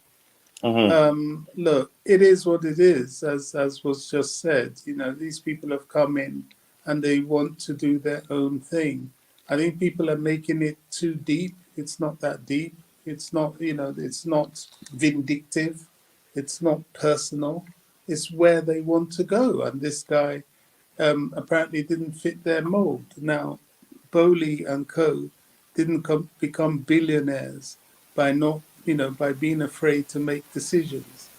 And, by basing their decisions on sentiment. Exactly, and even if they become a billionaire, even if they do, it is there is a benefit. There's a risk analysis carried out, and impact analysis in terms of their overall project. It's fans that get all overtly sentimental, overtly concerned by single sentence that's made, every single move that's made. We're just in a wait-and-see situation. Today, it will be revealing as to what sort of coach Potter will be. But it's not ultimate because it's only his first game in his first ever Champions League. But these guys do have a plan. They do have a direction. Their aim is to make Chelsea big beyond reproach. We should be excited by that. Look at the whole director of football situation. People think it's perhaps Campos and Christoph Freund. I think it's either or, probably more Freund than Campos. I didn't really know that much about Freund or Campos, to be fair. But from what I've come to learn, these are top people. So, Boehly and Clearlake, they're not playing around. They know they have to make Chelsea big in order to be marketable. I mean, I thought it was quite astonishing today when I found out that, even after COVID and all the financial issues they went through, Real Madrid was able to post 11.5 million in profits yesterday. So, once you've created an enterprise, once you've created a monster, really, it will always be self-sustaining financially. Yeah, it's good to have a good, you could say a good foundation in terms of income. No matter what happens, you still stand strong financially. And I think Madrid, you could say they have that, or some other club don't. And you could say we actually survived it. We weathered it quite well and didn't suffer that much. But that's by the way. But in terms of ticket sales, that affected everybody involved because people were restricted from gathering in stadiums, in large numbers and all that. But that's by the way. Roger, how are you doing? Welcome to the panel. I hope you're well. Good morning, gentlemen. Good morning to you too. Good morning to you too, brother. Welcome, panel. Bobby, hello, Roger. Bobby's just mirrored everything that I wanted to say. It's like, did you read my mind? Are you inside my mind? Yeah, I couldn't have put it better myself, sir. Virtually verbatim. I'm serious. Wow. Bye. Good night. True fans think alike. So no need to say anything. No, less is more, right? I could, by the way, Coach, if you could give my contact information to Bobby, if you want Sure. to, because I would like to go to a match with Bobby one day. I'm in West London. Yeah, absolutely. Thing is, Sure. you probably met me at the stadium already. I did Without knowing. security. Yeah. Well, I haven't been in a couple of years, and all my friends and family, they're all Liverpool, Newcastle, United fans. So, yeah. Sorry. So, yeah, it's not easy being lemon squeezy. But yeah, so I don't mind actually. I don't know enough about Campos or Freund. I did see quite large portions of the Boehly interview, and he needs an ROI, return on investment. I understand that concept. Having said that, I'm a bit wary of him trying to have a north-south game, and he's using a lot of terms, with business synergy and so forth, saying he didn't quite meet the vision we had. This is all. Are you there? Yeah, we can hear you. Okay. This is all basically just. He's placating. He's basically just talking generically in business terms. These are very PR generic terms that he's using. There was an ego, a non-meeting of the minds. And I say this generically and with a lot of respect, because I know a few German people, but they can come across as aloof or somewhat abrupt or brash sometimes. So maybe it was a cultural issue also. I think it was a conglomeration of many different things that they didn't see eye to eye. And obviously a lot of new owners want to get rid of an existing coach or manager and want their own people in place. And I think this is the case to a certain extent also. He admitted basically the saying that it wasn't a football decision on the field. It wasn't that game losing. So he confirmed that. So, Go ahead. To be honest with you, I can, I can see us ruining the day that we get rid of Tuchel. I can see Tuchel being successful and throwing it in Boehly's face in X amount of years' time. And we need to listen. This formula of Chelsea having new managers, what is it, every 528 days on the average the last 22 years. There's no other team in Europe that's done that. And yet we have won the most in the Premier League. We've got, I think 19 or 20 trophies in 19 years. So it's unprecedented. So you can't really say it doesn't work, because it does. It really does, So I do see us winning trophies in the future based on the past. And I think this new acquisition, I think Potter, I think he's going to do well for us. He comes. And if he does well, he'll be there for a while. I don't think I don't see Todd Boehly and his and the other co-owners continuing with that tradition of hiring and firing managers. I think they give him time. Right. It has to be. We've never given a manager a 5-year contract in the past. Yep. So that shows you they're willing to keep him if they see that he can, do well. But if things start going down south and they don't see it, going the opposite direction, I think they probably let him go. But I don't see it. I don't see it happening. I've done my research enough to see that Potter will actually do well. But go ahead, Roger. I think Potter stays, even if we're not top 4. We have to make top 7 though, for sure. If we don't, if we're in the, and that leeway just for this season alone. Yes, of course. And I think he has to make top 4 next season, 23-24. And or silverware, but I don't think we're going to be out of the top 7. Top 4, I couldn't tell you. I'm dying to see what we do tonight and in the next few months. I want to see what formations, how he improves players like a Pulisic, like we discussed yesterday, who could be the winners and losers. I can see Pulisic being in both categories, but I think he's going to develop the players. I mean, do you remember the FA Cup final where Pulisic, I think, pulled a hamstring and had to come off in the 60th or 70th minute. And he was actually headed towards the goal. He was all, yeah. Thanks for reminding me. I forgot about that. Here's something. Here's what I think about Pulisic. I think his case is very complicated. It's not that simple. Yes, he was our best player on the pitch. In fact, for the last couple of months up to that injury, he was our best player. And it was at that moment I'm thinking, you know what? He is our new Eden Hazard. He's going to be, and even the commentators were saying he's a replacement. He's in the mold of him, and it just never materialized. But I can see Potter having the ability to train and coach up, as they say, many players like a Pulisic, you know. And here's why I believe that's possible. If you've done your research on Potter, he's helped a drug addict reinvent their career. He's helped a drunk reinvent, his drunk helped reinvent his career. He's that good. I think he likes to connect with his players on a personal level, and that makes a huge difference.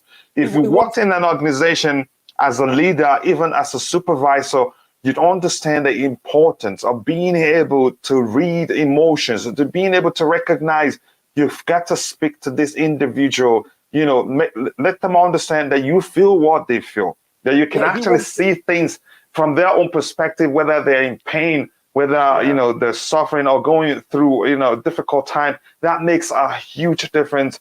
That I think, let me just put it this way. Potter is more of a teacher than Thomas Tuchel is. Thomas Tuchel is the type of manager, he needs ready-made players. He doesn't need to go into the process of trying to coach a player to become what they're not or to become better. He just wants to deploy you. You go ahead, execute the tactics or everything I'm telling you. But Potter will go beyond that. That's why I believe you that he actually will get the best out of these players. And I'm looking forward to it. And I think he'd do well. Again, even though the firing of Thomas Tuchel didn't make me happy because I love him so much, even before we hired Potter, on occasions I've said it on this channel that I've called it, the way I say it usually whenever I talk about him is my manager. I like Potter too because I've watched his team. You can see that they are well drilled, and for you to have a team that's well drilled, there's a connection. There's a serious connection, even on a personal level, between the players and the managers. That's why you see the team perform like a well-oiled machine. But that's, by the way, thank you very much for that great contribution, Roger. I appreciate that. That's why I always enjoy having you on the panel. But I want to ask you this before I go to IBZ, the legendary IBZ. By the way, I want to say this, Roger. Your thoughts, the two men we're seeing on the screen, which of them, again, would you like the club to get? And I'm learning from something Liam Learn said here. Again, both Campos and Freund might join us. That is, if that happens, on what capacity will each be joining us? Well, I think capacity. I think technical director will be Freund, or however you pronounce it now. I apologise, because I believe Boehly, in his SALT interview at that business convention, he wants to copy the Salzburg, the Red Bull business model in essence, where he wants multiple clubs feeding. So he wants feeder clubs, and he wants more interaction between the data between the first team and the academies and the B teams. This is what he's looking for.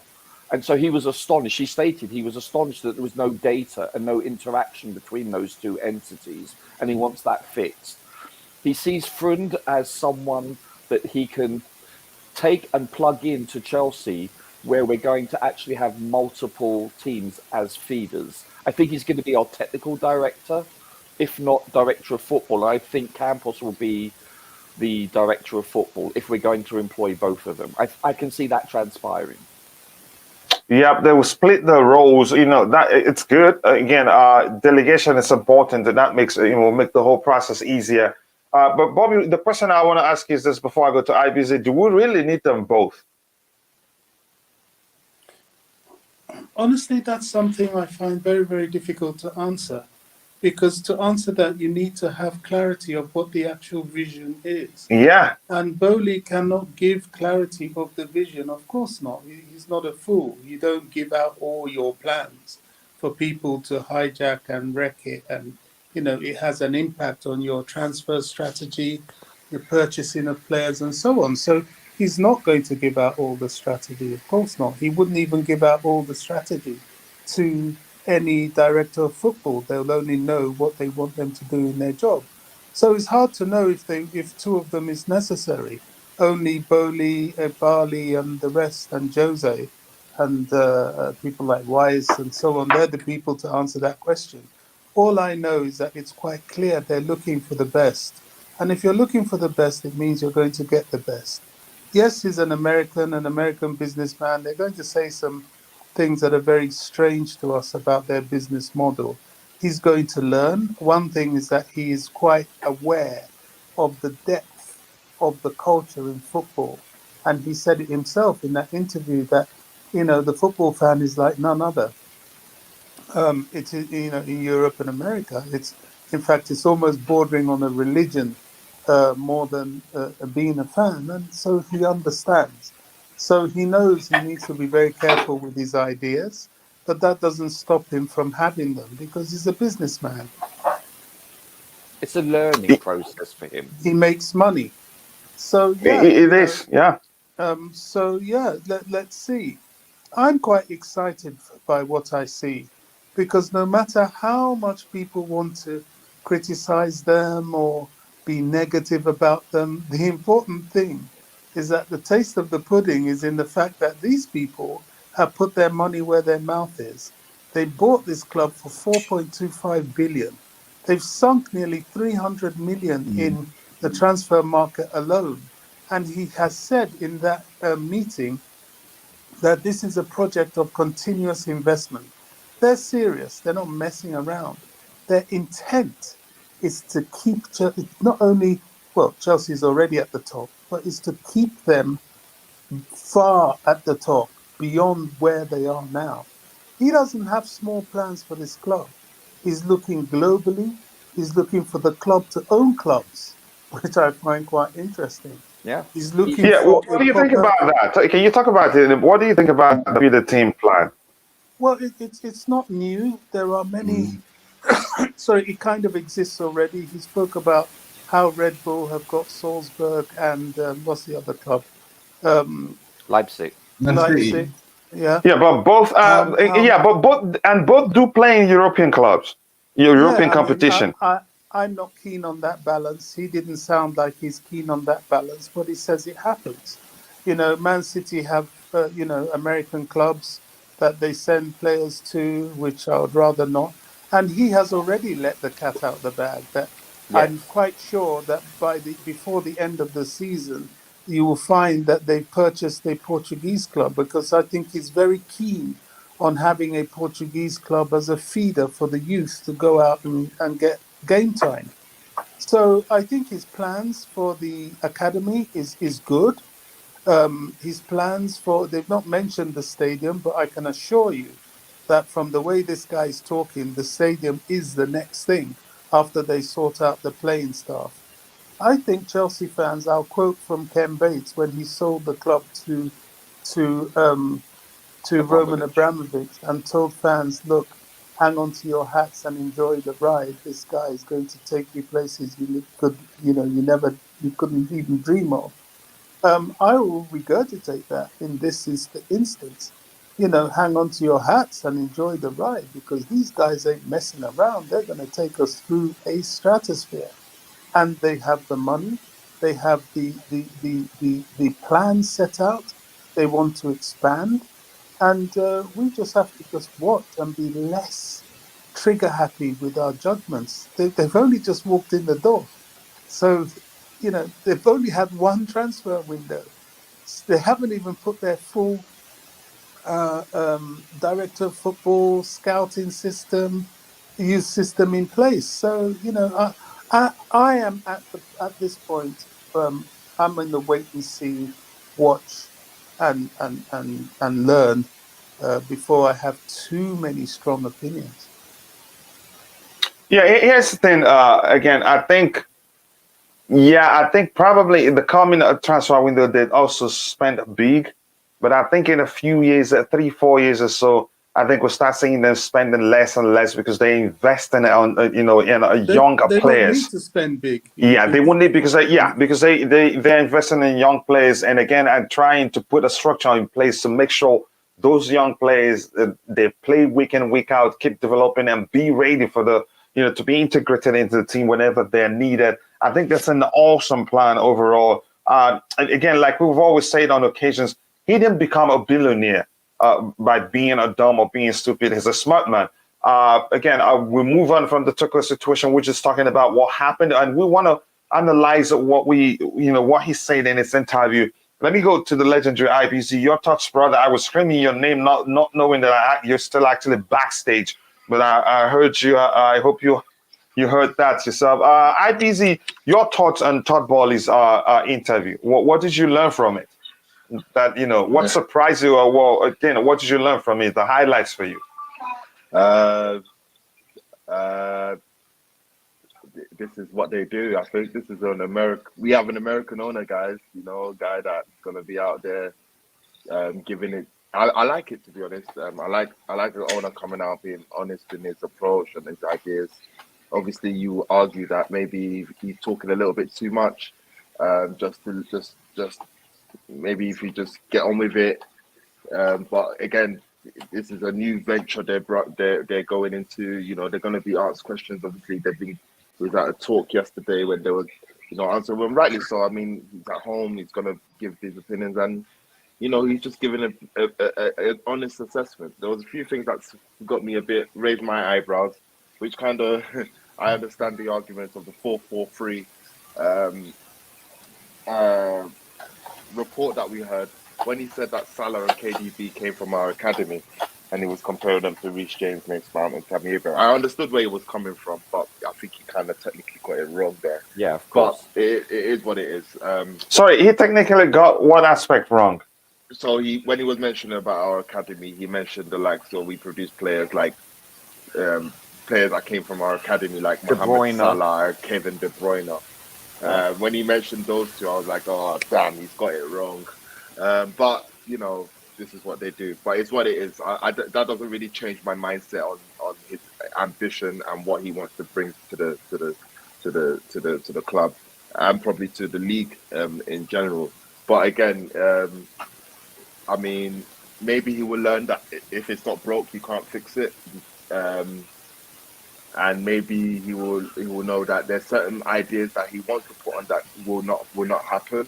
But again, he's honest. He's pitching ideas. He's a billionaire businessman, so obviously he's gonna have these ideas to put forward. So I don't have any strong opinions about him at all. Again, I've always said that I back him to put us where we need to be because he's got this financial backing to do that. So I don't regret his intentions. I would just like him to have the best people in place that know that should be helping him get what he wants. So directors of football, commercial, all those people behind the scenes, footballing people that can help him get to the club where he would like to be. So whether or not, directors of football coming in, technical directors coming in, that's all good. I don't care who it is, just bring him in. So your job is not harder, like you're advocate. Yeah, you're an owner. You should be delegating. So hopefully now, things are emotions. We thank God that we're getting the people in place to help him with these things. So I'm actually excited for it, But yeah, again, nothing really that raised the eyebrow to say, oh my God, we're in for it. But when he mentioned the North versus South match, All stars, I could see his American mindset was coming in there, and I don't think that model won't work over here, unfortunately. But again, those are good ideas you're bringing to the table. If no one else has initiated that, him initiating that draws conversation, initiating ideas, evolve it. Yeah, obviously it sounds nice. Oh yeah, North versus South All-Star game. but logistically, how is that? When is that really going to play? Who is really the north versus south? Are we going to have Arsenal, Tottenham, West Ham, Chelsea players against Newcastle, Liverpool, Manchester United? Well, then when you talk about the north versus south, it's not really the north. We've got the northeast, we've got the northwest, and we've got the south. You know, it's. I know where he's coming from, but you see those type of things. It's a bit. How many players are in the likes of Liverpool, Newcastle, Man United are actually from the north? Likewise, the south. So is it about territorial pride now? North, like obviously back in the days, there probably used to be that type of division. Like, the north really know how to play football. They're more passionate, and the south have just got a chip on their shoulder. But are those really going to be coming into play when really it's majority of foreigners that are gracing the Premier League anyway? So again, what do I know? But I don't really think that's the situation. Well, but it's what does he know? Like, what does he know? Does he even know what Brexit is? Like, he doesn't know the country. No.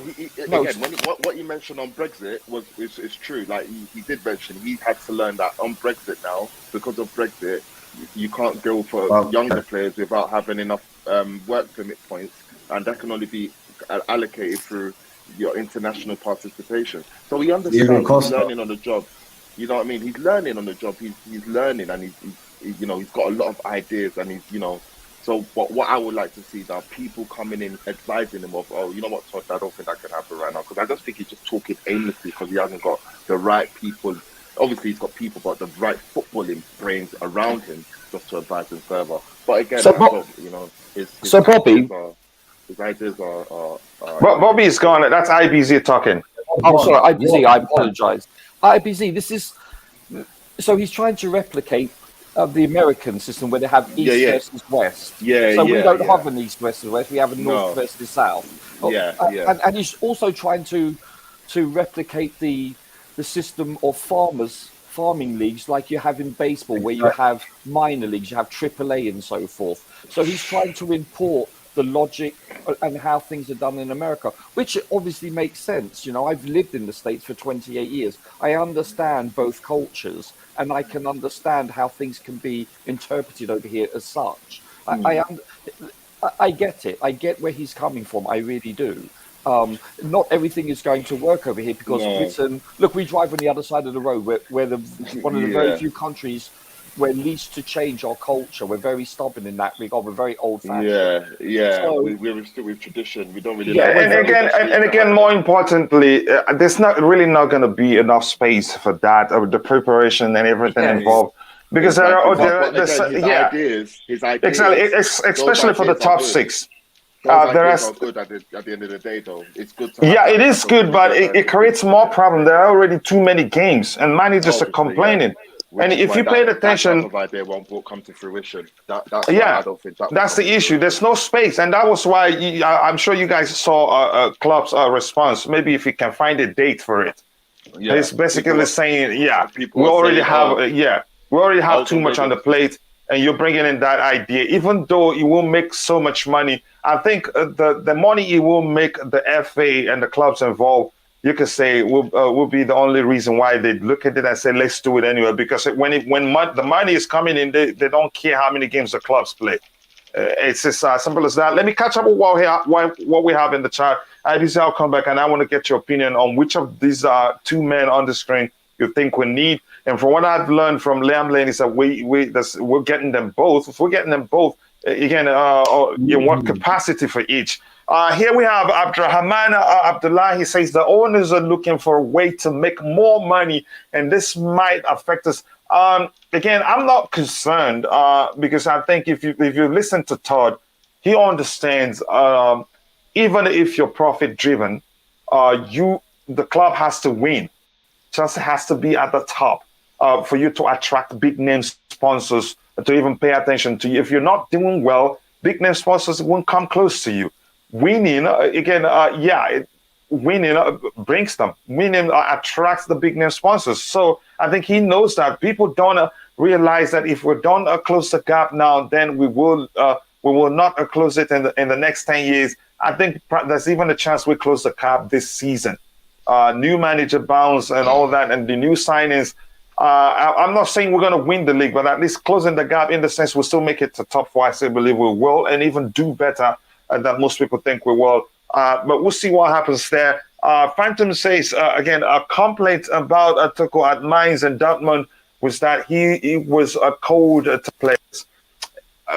That may well be the case. I don't know. All I know is that he had issues. At Mainz, I think he had to leave Mainz to join Dortmund because the opportunity came, and he had to take it as one of the big jobs in his career, and it helped him. Then from Dortmund to PSG, now in Chelsea Football Club. Again, our longest-serving manager, David Calderhead, 1907 to 1933. I don't even know that number before. Then Ted Drake, 1952 to 1961, 9 years. Again, throughout our history, even before Roman, average manager again, tenure duration was about 3 years. Wow. Again, so yeah, it's a culture that I really want to change. I want us to change. Why do I want that to happen? Again, this is something I hate to repeat to myself when I talk about it, but the situation calls for it. Yes, we had success of firing managers and hiring new managers, probably not realizing that the reason the new managers seem to do very well in most occasions is because of the new manager bounce factor. Players want to impress the new managers to see their best, when the new manager comes in, and it continues for a while until he starts to look to bring in his own players and it be decent and all that, and disharmony in the dressing room. Yes, we were able to achieve success, but the success came in patches. It came in patches. This year we dominate. Next year we struggle to make it to top 4. Next year we're in the Europa League. The next one we're in the Champions League. We win it. It came in patches. There's never been a time where you could argue we dominated for a length, a stretch of time, and that will not happen if you don't keep managers. If you don't give them time, develop an identity.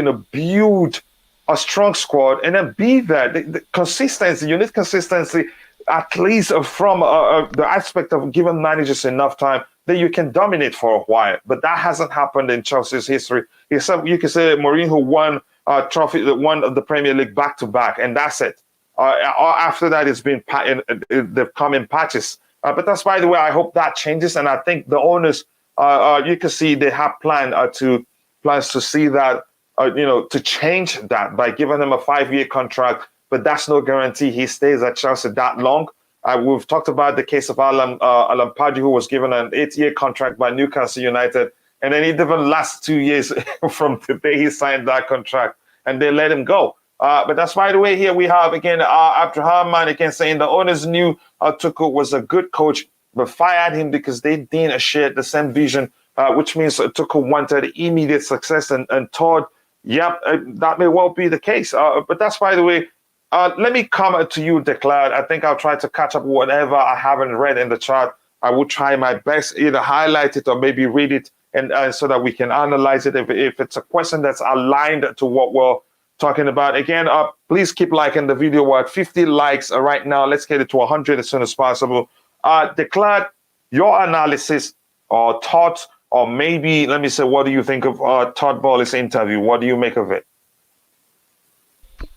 I was about to head off. Big up, everyone. Big up to you too, Declared. I hope you're well, brother.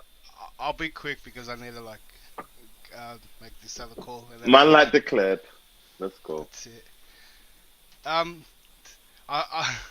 glad IBZ talked about that mistake. I was going to bring that up in that interview. It's very interesting. And we are talking about the Todd Boehly one, yeah? Yeah, his interview, yeah. Yeah, okay. Just so I'm going to mix up any others. I got mixed feelings about it.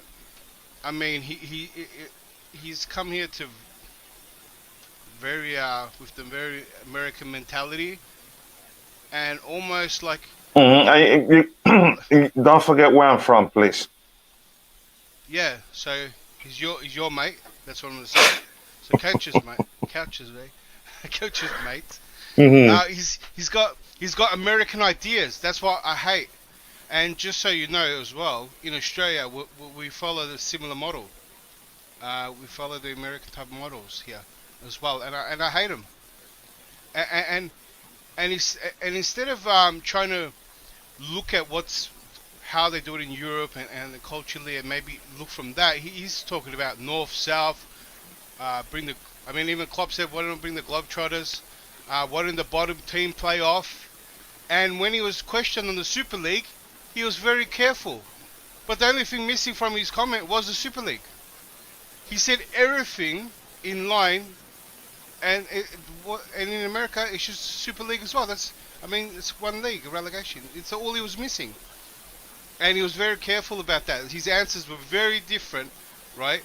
And it contradicted everything he said, because he started talking about there's the Champions League and it's culture, this and that. I think the one thing that Todd Boehly doesn't even know, and Klopp pointed out perfectly, you know how many games these players play? Do you know how many competitions there are? And he's thinking about how to make more money, this is what the Premier League should do.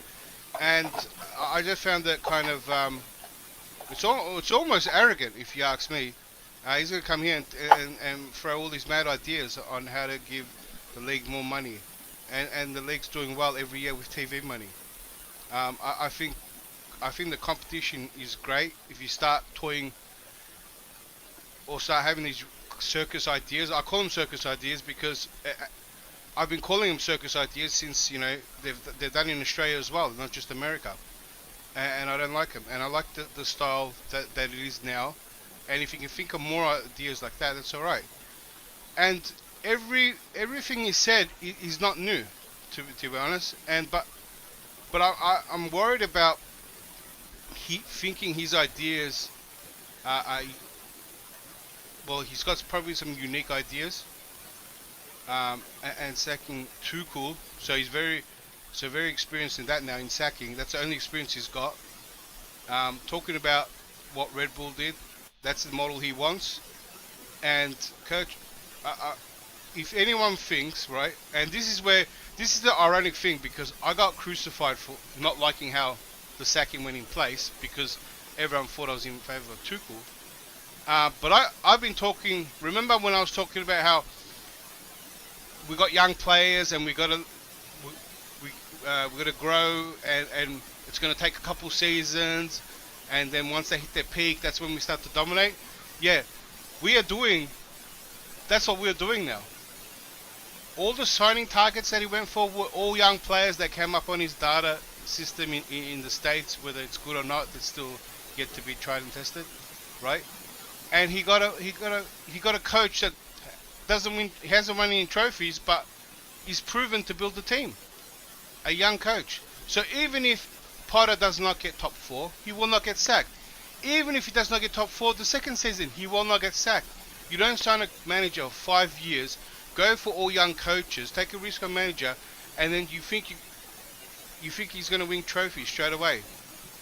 I think people's expectations are going to be you lower them a bit, and everyone's going to be patient now, because it's going to have that very Arsenal feel to it for the next couple of seasons. And so that's how I feel about that whole situation. And people aren't going to like it, but it's going to unfold in that way. Well, I declare, just to add to that, when I said that in the other stream, Lewis's stream. Go ahead. Everybody went to me. When I said that in the other stream, everyone was saying, "How dare we lower our expectations? How dare we are Chelsea?" I said, guys, so what are you gonna do if you don't get what you want? Are you gonna bank Craig Potter in the face? They were like, well, what are you talking about? They took what I said very, very literal. I said, hypothetically, you guys are gonna do nothing but support. We are in transition time. So my expectations were low till Thomas Tuchel came out. So right now, I'm expecting transition. Like, I'm not. It's almost like I want our team to fail. I don't want it to fail, but I just want to see a difference, a change. Because I know that if we keep sacking, we're not going to be sustainable. We are not going to be sustainable. And Todd Boehly's ideas, I don't even know where we're going. I can hear what Bobby said earlier, that we're going to go to the stratosphere.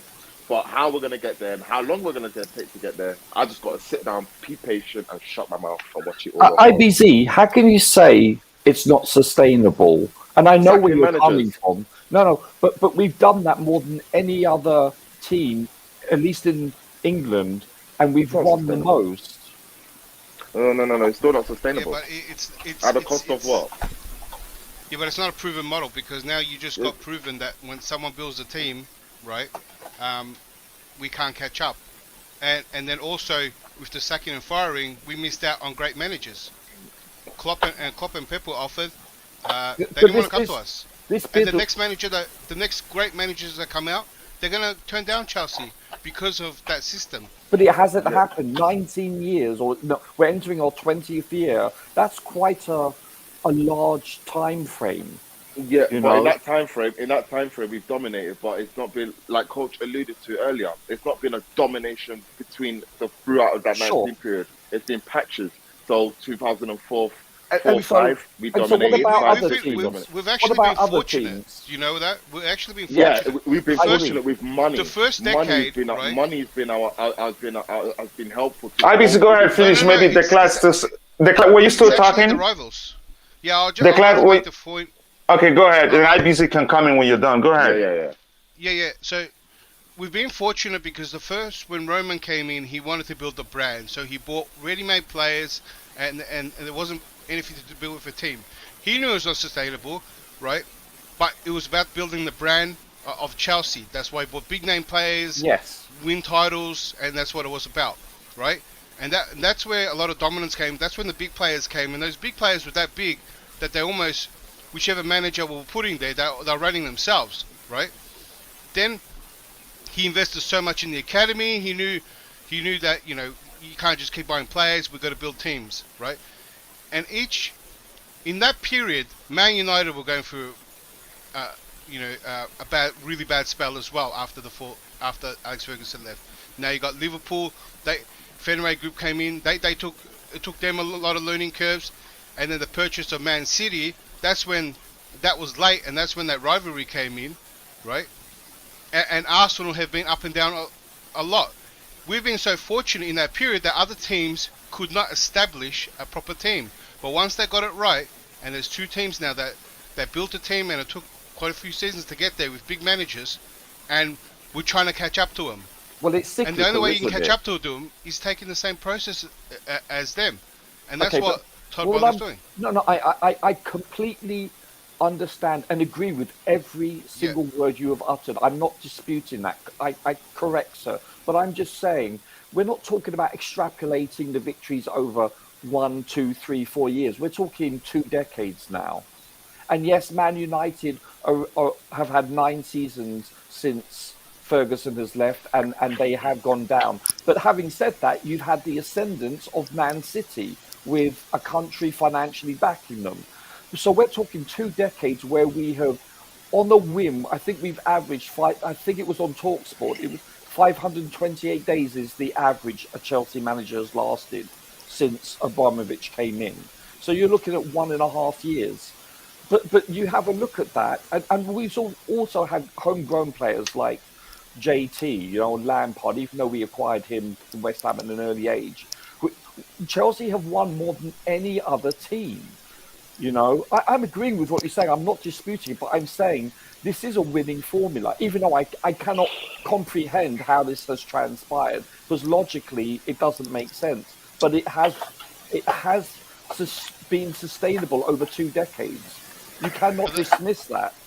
Well, that's the point I was making. That the reason we have been that successful over 2 decades because not one club has established themselves.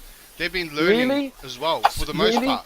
City, Arsenal in the first decade, then you've got Man City, Liverpool since. No, in the first. No, right.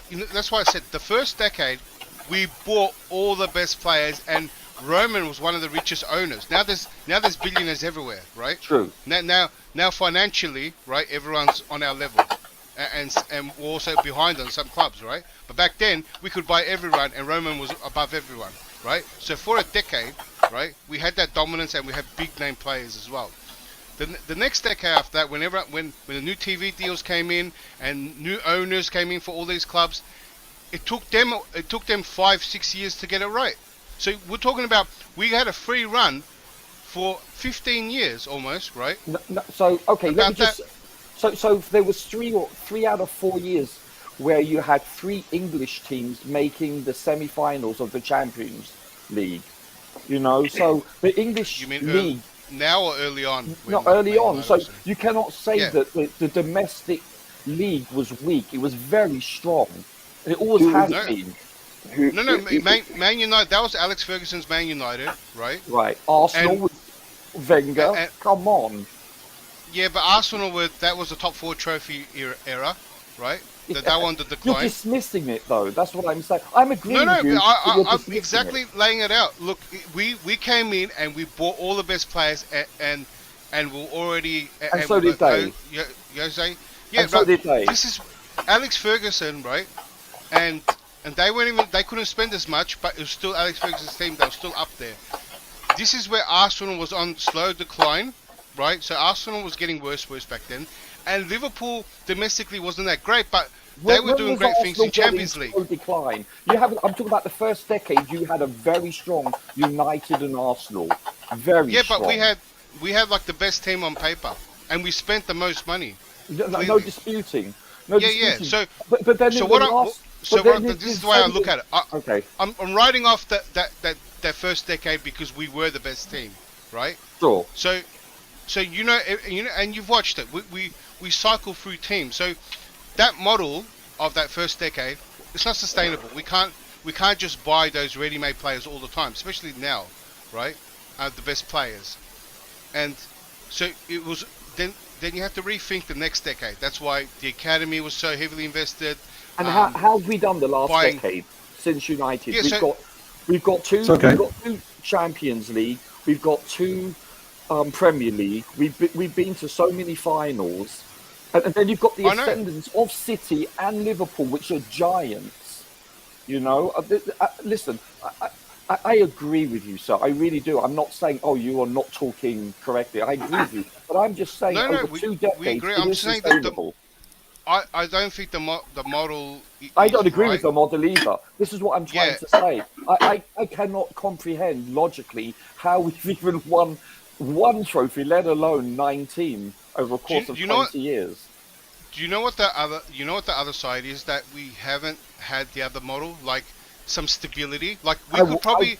I crave we it. could be, we could be in such a position of a club, right, that we could actually maybe win more. Say for example, Ancelotti had stayed. Can you imagine? Oh my lord! yeah, no, I mean now, if we build a team right from the bottom, right, and they're young and whatnot, but once they get their peak and all the players are great and we throw money at it, then instead of having this, you know how we have like 1 or 2 seasons. We win something and then we have an awful season where it ends up sacking the manager and it's a write-off season and we don't win anything really, and then the next season we get a new manager and it picks up again, and we've had this instability for a long time. But if we had some stability, we could sacrifice like say 3 seasons, for example, from now, but then after that every season we look like we're gonna win something. And we do. You know what I'm saying? But for I crave longer. that. I want that. I'm not. Yeah, I'm me not, too. I really do. I'm not. How shall I put? I'm not. How shall I put this? I'm not defending the last 2 decades of dismissing managers at a whim. I really have been anti that. I really have been. So I'm just playing devil's advocate. I'm just looking at logic. You guys actually agree. Actually, so yes, we do. Yeah, just, so maybe someone else should come in. Can I ask one question? We need a fight. Can I ask one question for the panel? Go ahead. In the lexicon of football across Europe and Britain, take off your Chelsea hat.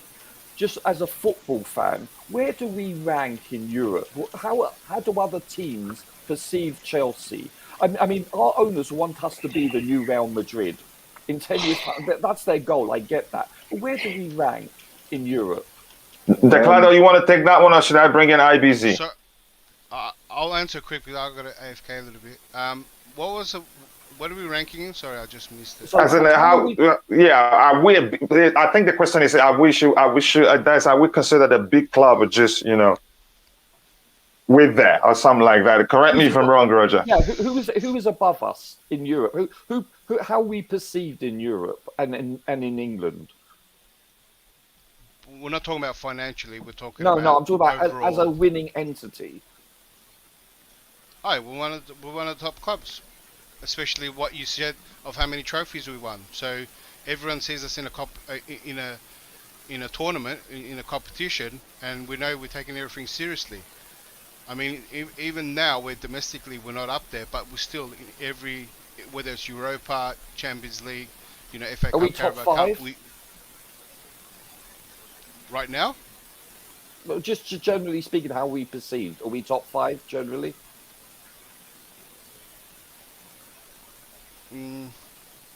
There's no way to tell. Kim Soy is saying a 7th, and I'm not sure where he got that from. Barca, Real Madrid, Bayern, like the top 3. Yeah, Liverpool, City. Liverpool. I mean, City. I'll argue City. I think we're perceived bigger than Man City, even though they're the best team now. But I mean, overall, with the recent history, and I'll add European success, be it Europa League or Champions League, just a trophy in Europe. Yeah, I'll put us in top 5. Why not? Yeah. I was gonna say the same. I'll put. Can I put? I can't put Atleti. Yeah, if we're not top 5, I think we're very close. Yeah, top 5, top 7. I'll see it there. I'll argue maybe. Yeah, I'll say top 4. Positivity. Anyway, guys, I'm out, man. I'm going. I'll holler at you lot. I'll send you all the link later. Thank you for everything, Coach. All right. Every man. Take my brother. In terms of brand, we're 9th. And that's on branddirectory.com. We have Real Madrid, Manchester City 2nd, Barcelona 3rd, Liverpool 4th, Manchester United 5th, FC Bayern 6th, Paris Saint-Germain 7th, Tottenham 8th. We are 9th, Arsenal 10th. In terms of brand and value. That's branded. In terms of value and brand, I'm not seeing anything that will give us a good clue in terms of footballing and achievement. If you're talking about football achievement, I think we shouldn't be anything close to 10th actually. Maybe around that number. I'm not sure, but I'll try to find something that will educate us on that. Do Manchester United still hold? Yeah, they're still above us, aren't they? Yeah. In brand, if you're talking about brand. No, obviously brand, but yeah, they'll be above us as well. So yeah, I think we'll be top 6, 7.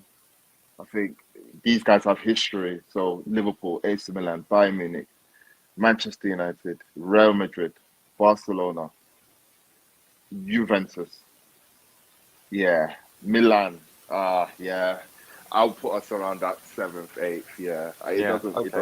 It does. From that's again a footballing perspective, not brand. Footballing perspective. Yeah, we've had our success within the past 20 years. These guys have succeeded that by 10, 20 years itself, 40 years, 30 years history. So they do. I think these new owners' goals are to get us. Seriously, I think there's 2 major goals. It's the goal of City. It's to win the Premier League and to win more Champions League. And I can see us maybe being outside the top 4 this year, but next year I can see us being in the top 4, even though Arsenal and Tottenham are on the ascent. I said it already. I said I don't listen. It's not about. Sometimes you have to take L's to get wins, isn't it? Like you have to look back at see where you are and then come back stronger. Now you learn more from your losses. Exactly, and I believe that we haven't been. For the longest, I haven't seen Chelsea be at a situation where you could argue the winning the Champions League put the cracks over the problems that were underlyingly there. And it's because it's such a big achievement, you're obviously it's going to surpass the problems you already have. And I guess to see that we really do have problems. Since December last year, the squad really had problems. It's arguable.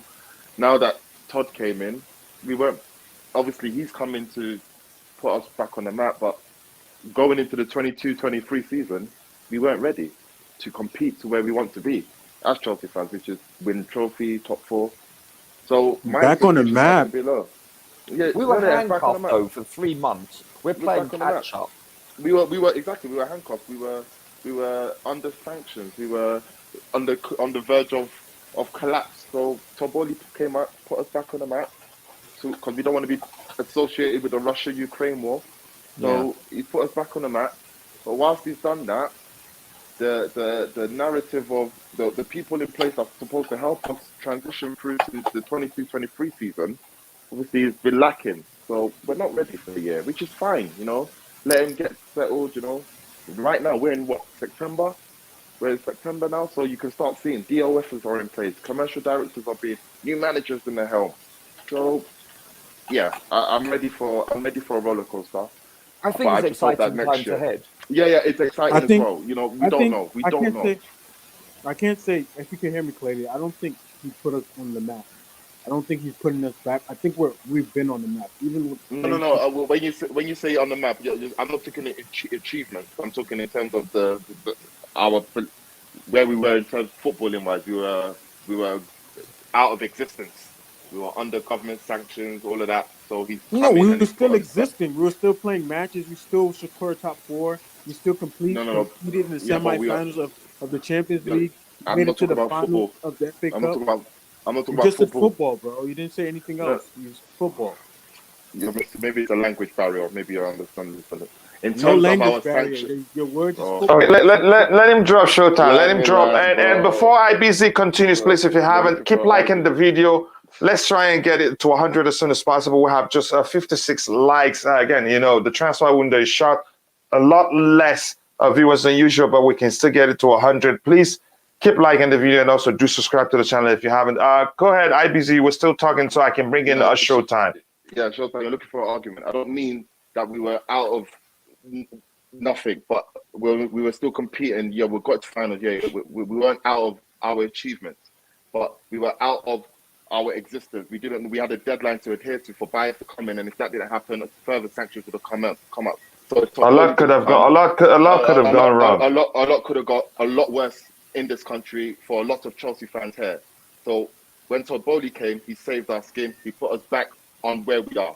He put us back to buying players, opening up our doors for merchandise to be sold. Fans get into the stadium. We're back on the map. We're here now.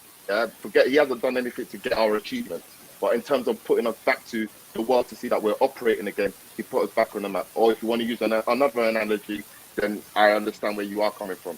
But cool. What he now needs to do, obviously, is put the best people in place so we can now be more sustainable. So we're pushing through properly. What I can understand and what I will understand that this year might not be the year where that may happen. But I believe if he gets it done by the end of this year, next year pre-season we have a different conversation. If depending on how we finish this year, next year we're probably looking at challenging on all fronts. Who's to say? But I understand that this year I might not get it. I might not get what I want, but it's okay. Okay.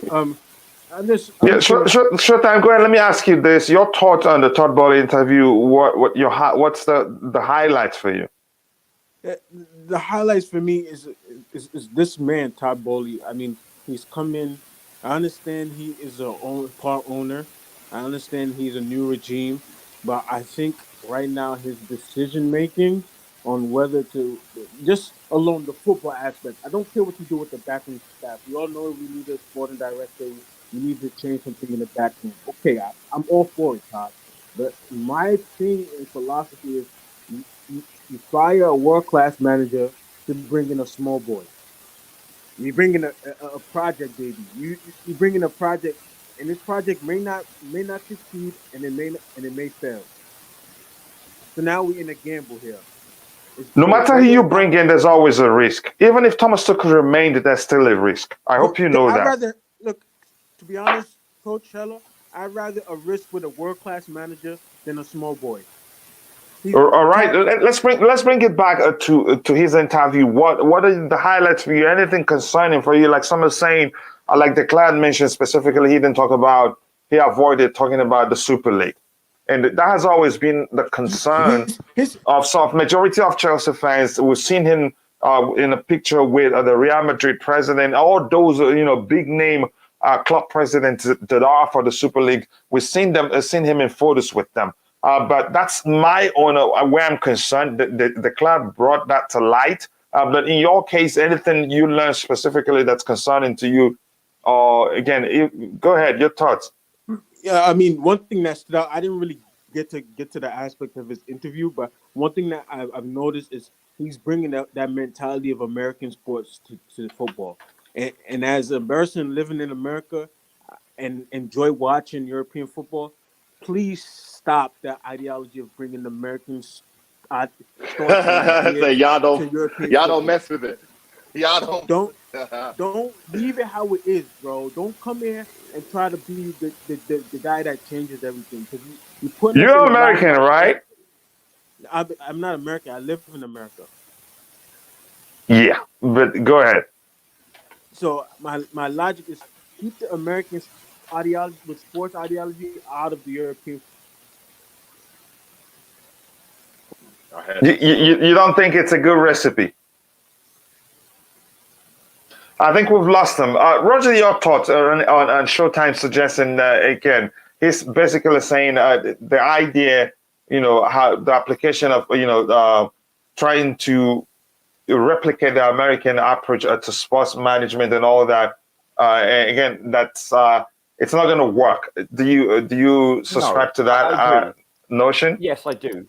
Yeah, I do, because as I said, I've lived 50% of my life and virtually most of my adult life in America, in the West Coast. And when you mention to Americans the principle of promotion and relegation, like an NFL team getting demoted to the minor leagues, they can't perceive that. They cannot actually understand the concept of this.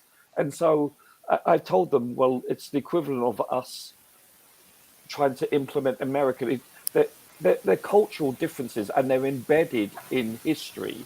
So I can't see a country or a continent like Europe implementing the American way of sports. It just doesn't work that way. Like we have a league. Let him finish. Let him finish. Then you can come in and let him know how you disagree, Dan. We have a league table and there's no playoffs afterwards. However, we have what is called knockout tournament, like the FA Cup and the League Cup or whatever it's called nowadays. And there is a hybrid system in the Champions League, or the European Cup as it used to be called, but it hasn't worked before in the past, and I can't see it working again. I could be wrong, but just like the British system or the European system of implementing promotion and relegation in American sports, they wouldn't accept that. They don't. If you mention it to Americans, it's so foreign. Sport. Oh, it's a different concept. It's a different, yes. The one thing I do want to say is, though, I am so much more confident with Boehly, etc., being our owners than I am the Glazers for United. We're not even in the same hemisphere as them. So we need to look at that as a they're innovators. They're trying to build ideas, even if they're just trying to see what they're excited. It's like a kid in a candy shop. They got this big company, this big enterprise. They just want to build ideas, which I understand. But maybe having people in place will make them not make these rash decisions. Our owners are investing money annually, while United's owners are actually taking, I think it's like $70 to $80 million a year from their actual business. But that's all thanks to Roman, isn't it? Isn't it all thanks to Roman that's happening because of the way the contract was set up? This is what I was going to talk about, Roman, but I'll let me finish from it. There's a lot of things like in 2017, I'll let you guys speak afterwards, and I'll get my speech afterwards. There's a lot of stuff about go for it. No, go ahead, Dan. Go ahead. Let's listen to you. I wanted to ask IBC something, but you go ahead. Yeah, well, Coach, basically, the stuff what you're saying, does not make sense, right? Right. On 2017 to 2016, Roman Abramovich, did a deal with the American Sports Authority to try and get the league, the Chelsea side, to be with the Americans, right? Soon when Todd Boehly came in, there was a preview screen what he put on his statement when he first joined Chelsea, that the revolution of the Chelsea club, doing stuff with the Americans sports, right? And it came up that he wants to work with the Americans, with the Chelsea, for the Europeans in the Chelsea, what Roman Abramovich was trying to do. Every single time when we do a pre-tour season, we always fly out to America for the games in America to play in the American League. It's because Roman Abramovich at the time, we used to flew up there to try and make a deal with the Chelsea high reputation with some kind of sports revelation with like the cups and stuff. And before 2019, can you remember when Chelsea, Arsenal, Man United, Barcelona, Real Madrid, all that lot wanted to make their own league, their own Premier League, their own Premier Yeah, League? Super League. Yeah, the Super League, yeah, where the UEFA, yeah, was going to ban Chelsea, Arsenal, like in the Premier League, with all this rumours what's going on with that Super League, yeah. Basically, it was to do with the Americans, higher top, where they wanted to build a Super League, so they could have like LA Galaxy go into that team, like all kind of different leagues, like, and it didn't happen because it would have ruined the Premier League, it would ruin the American League, it would ruin like the Bundesliga, and It would have all ruined kind the of pyramid, the football pyramid. yeah. So before this situation went on with Todd Boehly, yeah, he's building what he wants to do is make the Chelsea to be the higher ranked top in the European at Chelsea, where he's got to be where he wants to be with the Chelsea to know that the Chelsea is going to be one of the top clubs in Europe in eventually coming. So with all the business with Roma Abramovich and what happened with all the Super League stuff, that's why UEFA came in and put their foot down with it all. Said no, you're not doing it. Because if that Super League would have gone ahead, yeah, that there would have been a big major problem with all the Premier Leagues and the fans and the fan base. That's why what he's trying to do now is trying to work with the Americans so we could try and figure out another way to get this club promoting to another club. Like with the Americans and the chair fights with with the NBA and the ice hockey, like all that, like the American football, that they're trying to do all that basic with Todd Boehly trying to do all that basic. So it's just I don't get what I understand with what they're trying to do is, but I've read it and I think it's some sense what they're Todd Boehly's trying to do is the way what the Chelsea Football Club is. It's actually he thinks it's going to work, but I don't think it will because the UEFA will come in and step in with it all. So we have to wait and see what happens. Yeah, thank you very much for that. I'm going to catch up with the chat. I'll come back to IBZ. I have a question, and that's the question I'd like to get an answer from Roger too. Here, Lalo, a big supporter of the channel, and also the sister channel. She says, "Hi, coach. I'm sad yesterday we could kill Bayern, but we forgive, and they did it." Again, I think you guys had more chances, but I'm not sure why you weren't clinical in front of goal. And they got their chances and they put away two of them. Again, but that's by the way, again, let me see what else we have here. Chelsea boy, again, that's a conversation between two people there that I don't want to get in the middle and get confused.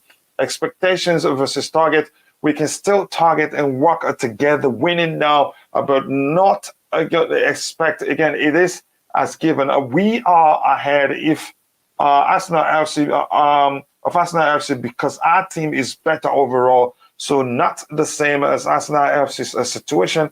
You could argue that, but again, you could say maybe the argument should be they're more together than we are. I don't know if that's the case really, but as the season progresses, we get to find out on which of the two teams has a better squad. If you want to phrase it that way, again. Let's get the likes up, people, and subscribe to the channel if you haven't. We have 60 likes, and we need 40 more likes, again, to get it to 100. And again, I'm beginning to learn probably maybe the hard way why. Maybe I think I knew this before time. I've had people donate money to the channel, and privately I went to them and asked them, do you want your money back?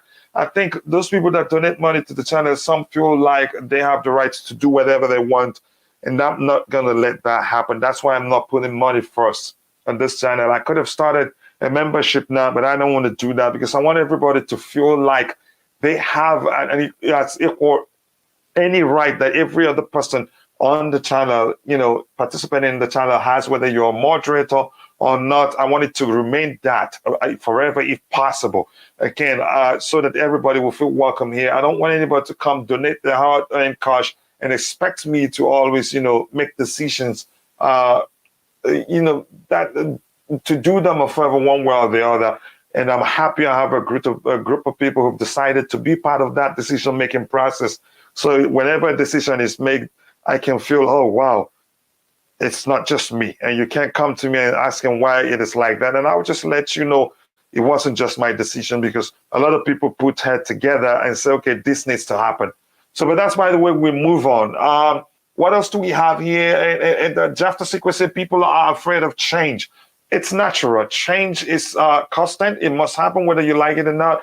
But people will almost always resist a change, whether you like it or not. We cannot be like Arsenal declared. Again, this is a response to declare spend to make a dynasty away. Like I said, change is hard for some. For a lot of people, some people just deny, again, that they don't like the change. A lot of us, no, I haven't seen anybody that welcomes change, except if they're the ones that initiated the change, then it's easy for them to adapt to the change and question. But that's, by the way, again, let me scroll to the very bottom and read whatever we have there, so that whatever we're reading will be aligned to what the panelists are discussing. So thank you very much for all the contributions so far. I'll start from here. What I see in Chelsea Football Club is we build players to sell, not to keep. I'm not saying given again for loan it's a bad thing. At least we know they're coming back. The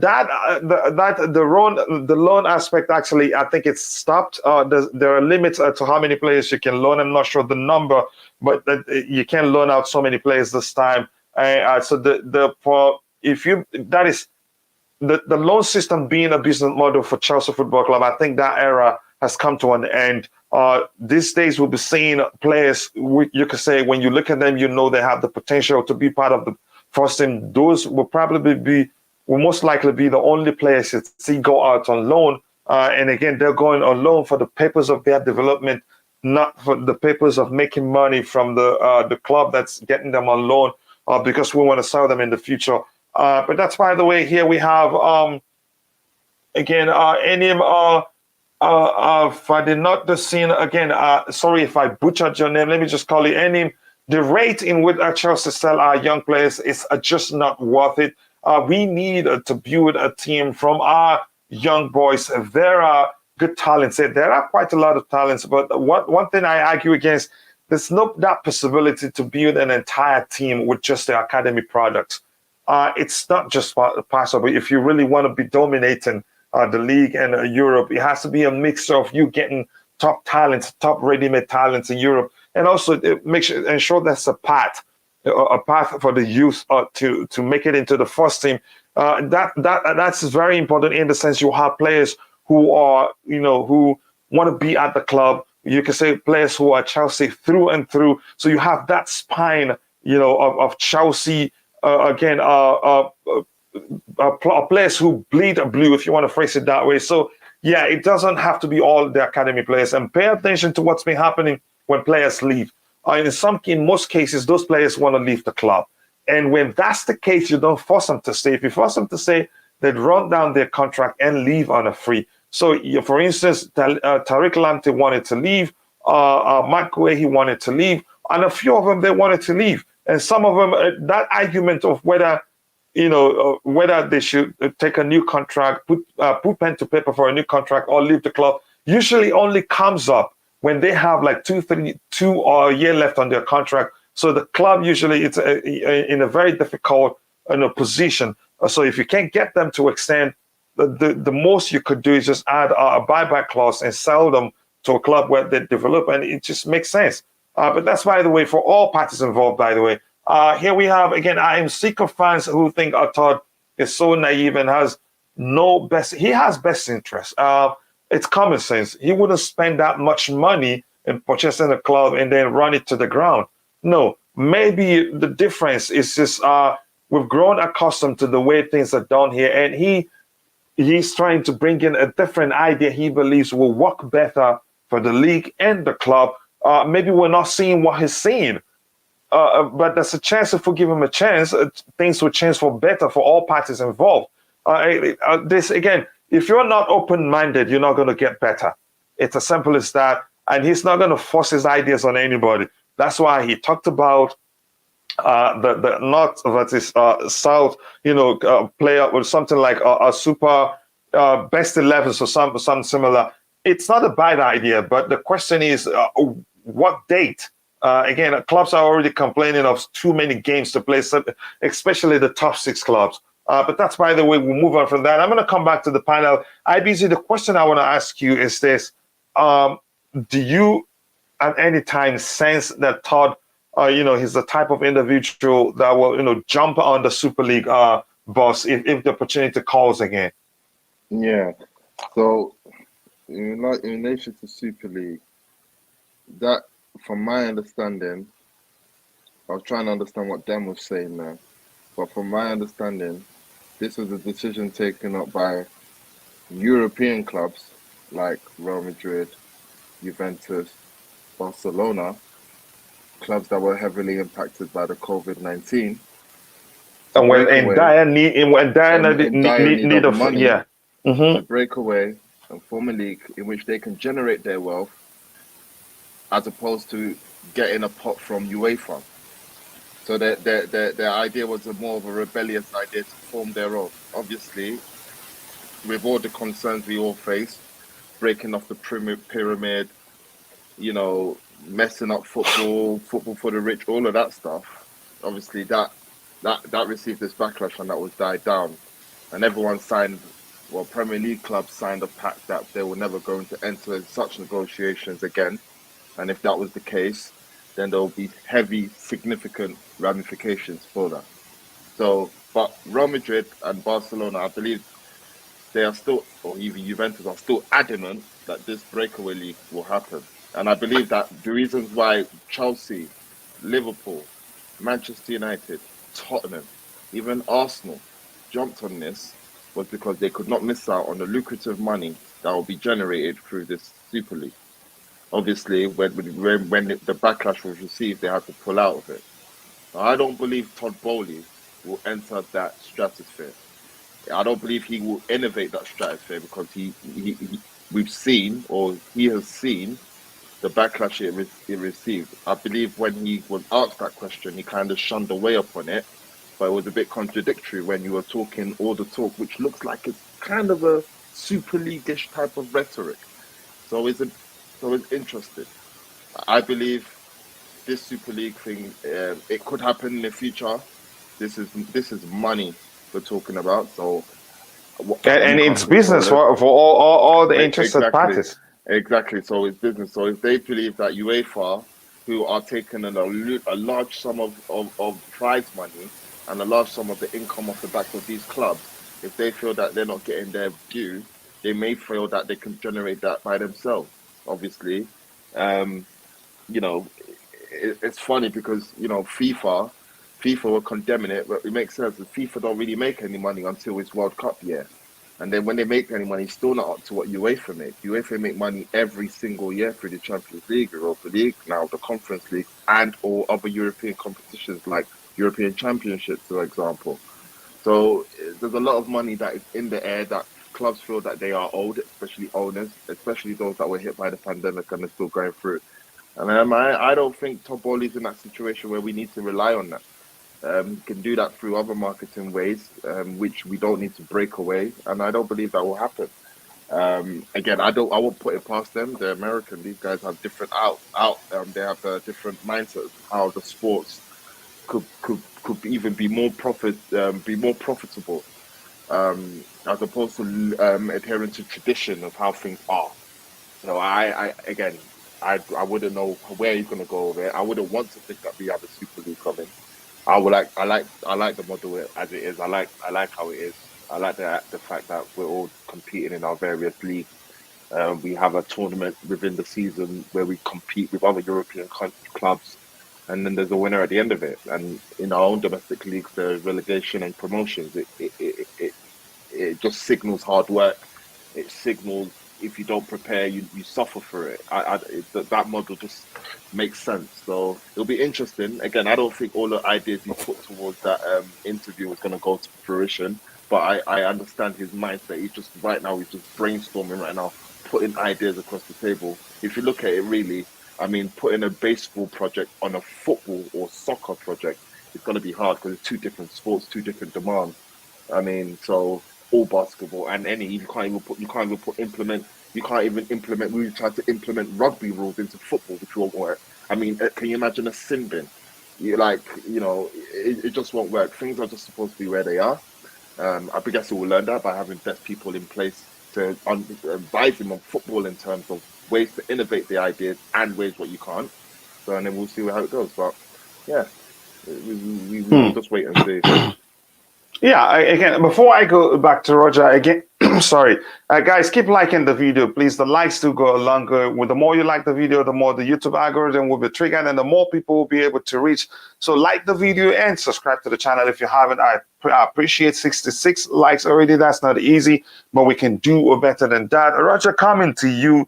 Your thoughts, this wasn't something planned, we didn't plan to talk about this, but if you listen to Declan talk about it, you'd say, there's a possibility if the opportunity calls again, this man would jump on it. And the truth is, the Super League, it will resurrect at some point. And when it does, I think this time it will survive.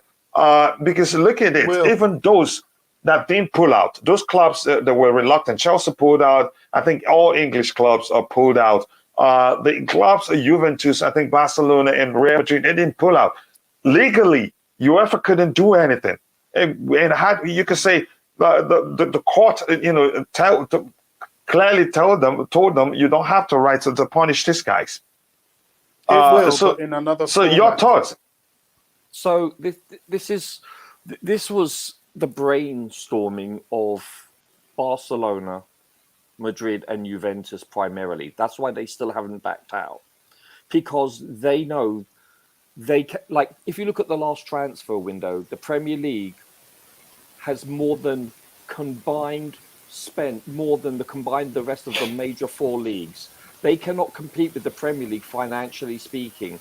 When COVID hit, they were hit significantly because of ticket sales. The majority of the Premier League were not hit as badly because of the TV revenuing and also other deals. So since the backlash for this Super League, I believe the Premier League has made ramifications where I believe, correct me if I'm wrong, but I think you're burning your bridge. If you announce that you want to go to a new Super League, there is no way back into the Premier League. So right now you have the golden egg, the golden goose that lays the golden egg. Right now, I believe he meaning Boehly, will be advised that this is a risk, that if this doesn't work, the Super League, you have burnt your bridge into the Premier League. Why ruin something logically and financially? That's a risk. That's a huge risk. Can the Premier League, if no Premier League teams leave to go to this new Super League, can they compete? Yes. No, they can't. No, they can't. No, not on the same level, but they can compete. They won't be dead. The Premier League will not be dead.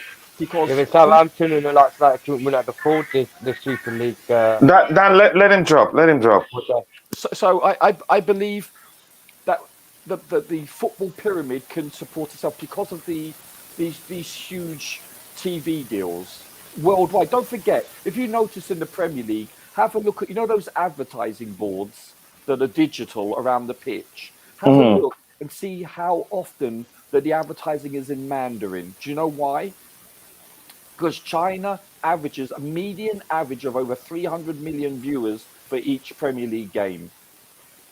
300 million people on the average watch a Premier League game, whether it's live or recorded. That's why there's significant Mandarin advertising around. Have a look at any game and you'll see that. So now, do you think he will jump on the opportunity if he resurrects?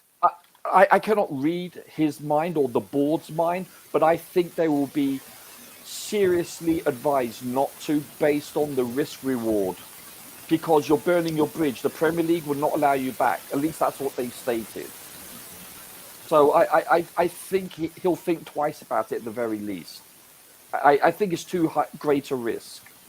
But then again, who knows? You're asking me to read someone's mind, but you've got a winning product. Well, you look at No, yeah, I'm sure you paid attention to how Declan put it. That I have a comment on this. So you look at okay. Let me just quickly finish. Serie A, the Bundesliga. These 4 other major European leagues, they are struggling financially, competing with the Premier League. That's why they're more apt to do it rather than the Premier League Big 6. Go ahead, Bobby. Your thoughts. You wanted to say something, and that was probably why you came back. Yeah, I mean, I came back because I'm in and out. I'm at work, and I just I know. Big up, Bobby. Yeah, big up, Bobby. Big up, guys. Big up, guys. You see, this is something. One thing I saw about this Super League. The thing about once a genie has been let out of the bottle, you can't put it back in. I don't think the Super League will ever go away. And the point being made by others and the behavior of Barcelona this transfer window has absolutely confirmed that to me. I think a problem we have as Brits is that we always feel that when we have a good thing, that it's going to last forever and nobody else can knock us off our perch. Sure. And the sad thing about it is that, yes, at the moment, the TV deals are going to the Premier League. It is a product that's sought after worldwide. But TV deals are fickle. And if you don't keep those investing in you stimulated, they will look elsewhere. And I think what's going on is that the Europeans, per se, are looking to create a rivaling product. Yes, whether I agree. That's in the form of a Super League, whether that's in whatever.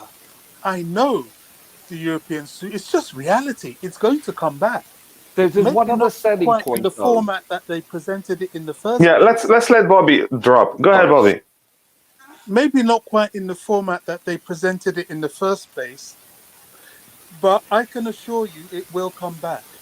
And if it's coming back in a lucrative form, the big boys will ditch the Premier League at the drop of a hat. Possibly. I was there when the Premier League was created and all the kerfuffle that caused. And there was no hesitation for clubs to join the Premier League back then. And I think if they come up with a better plan for the Super League, it will happen. And I'm quite sure all the big boys are talking quietly in the background about what to do next. Sure. Now, yeah. What I want to say is also the Premier League or the First Division, however you want to form it.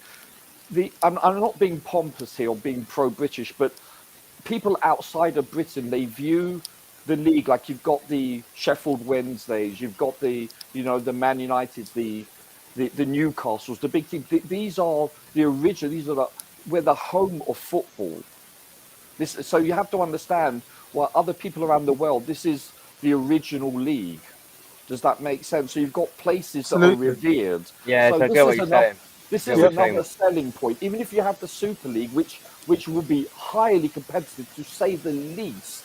I totally agree with everything you have said, Bobby. You've made 100% sense. I'm just saying, this league is revered. These teams are revered. You go to Southeast Asia, places that are in the Commonwealth, they are aligned. They can relate to the league because it's very British, very English. And where does it come from? It originates, quote unquote, from England.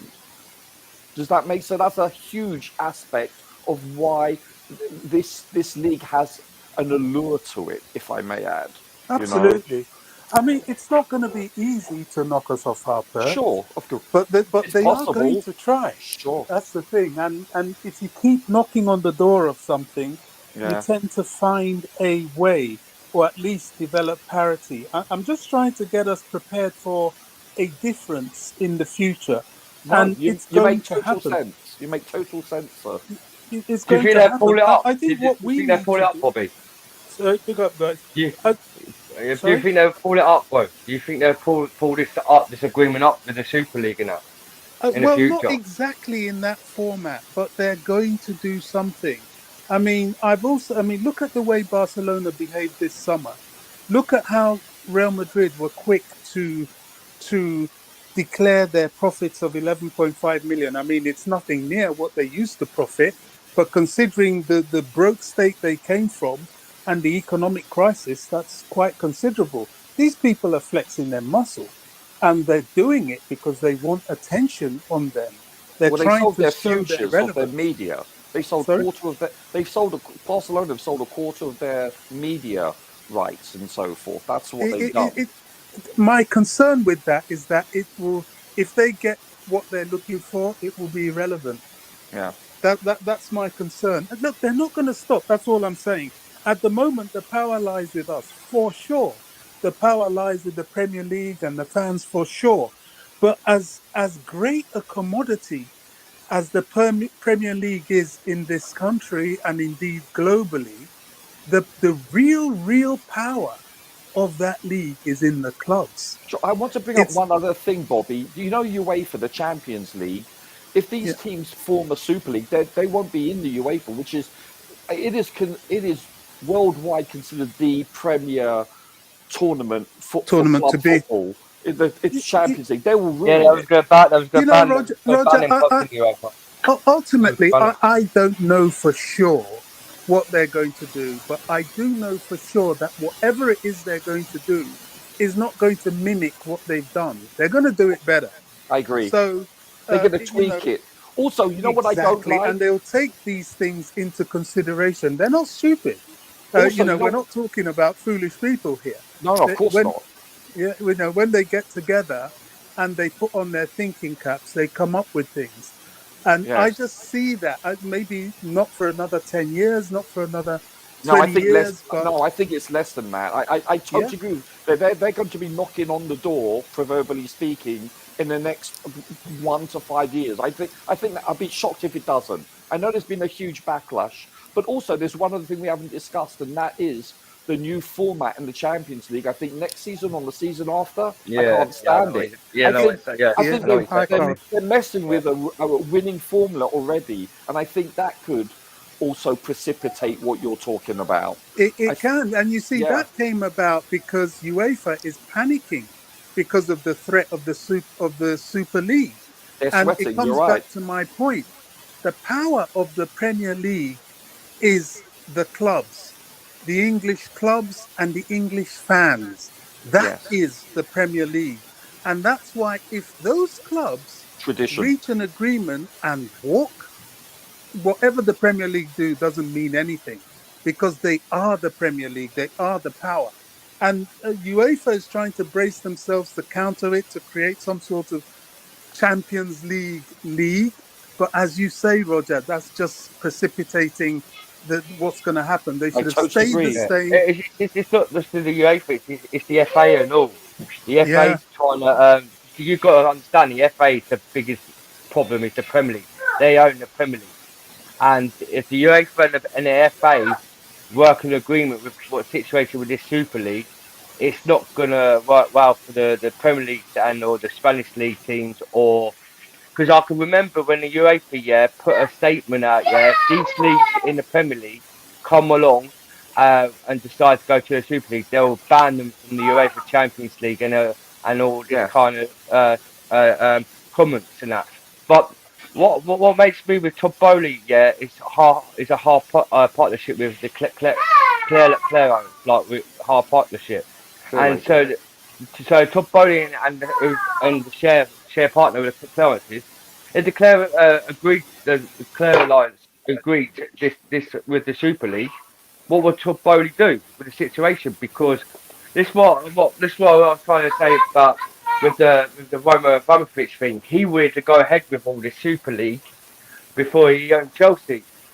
With all the he had talks with the Americans, he had the talks with the likes of the UEFA.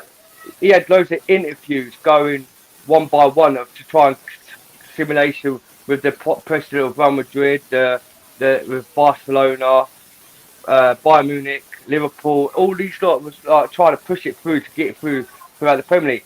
And what did not make sense for me, but did not make sense with me. With this Premier League situation with FA, when I'm glad they stopped it, like you say, Bobby, and with the fans at the Chelsea, all the fans in the English fans, the likes of Southampton, Leeds United, the lower clubs like Derby, and all that, they're all moaned with the situation with the board to try and stop this behaviour because it would have because they were saying it's unfair if all the bigger clubs who's rich could do the Super League. What about the lower clubs? And that's what all the argument was about with all the lower clubs about the Super League was going ahead because it would have been fair for the lower clubs to go to the Super League thing. So do you see City, Liverpool, etc., Arsenal, Spurs also leaving the Premier League also? Yeah. If it takes off, if it takes, they wanted. Man City and Liverpool wanted to do the Super. Yeah, I remember that, but I'm saying again, do you think they will think twice about it or not? If the Liverpool Man City got offered a bigger lot of money of this Super League section, Roger, I think they would. I'm so glad Chelsea pulled out in the last minute because if they didn't pull out, Chelsea, for this season and this history now, right, we would have like a ban occasion of the UEFA and the FA. Like that's why they stepped out. That's why they pulled out straight away. Thank you, Dan. Bobby, I'm going to be more specific with my question now because I'm not sure you've answered my question. And if you're watching, guys, please, we need just 26 more likes to get it to 100. Let's get it to 100 likes as soon as possible. Thank you for all the support. I appreciate that. I cannot thank you enough. Bobby, the question I want to ask you is that you haven't told me whether you think you've seen anything, that makes you believe that Todd Boehly would jump on the opportunity if he resurrects. But because the fact is he will resurrect, and something we just talked about, it's all about money. It's business first of all for the clubs involved. Yes, they may fear a fallout from the fan base, but if you do a research, actually some fans are actually for it.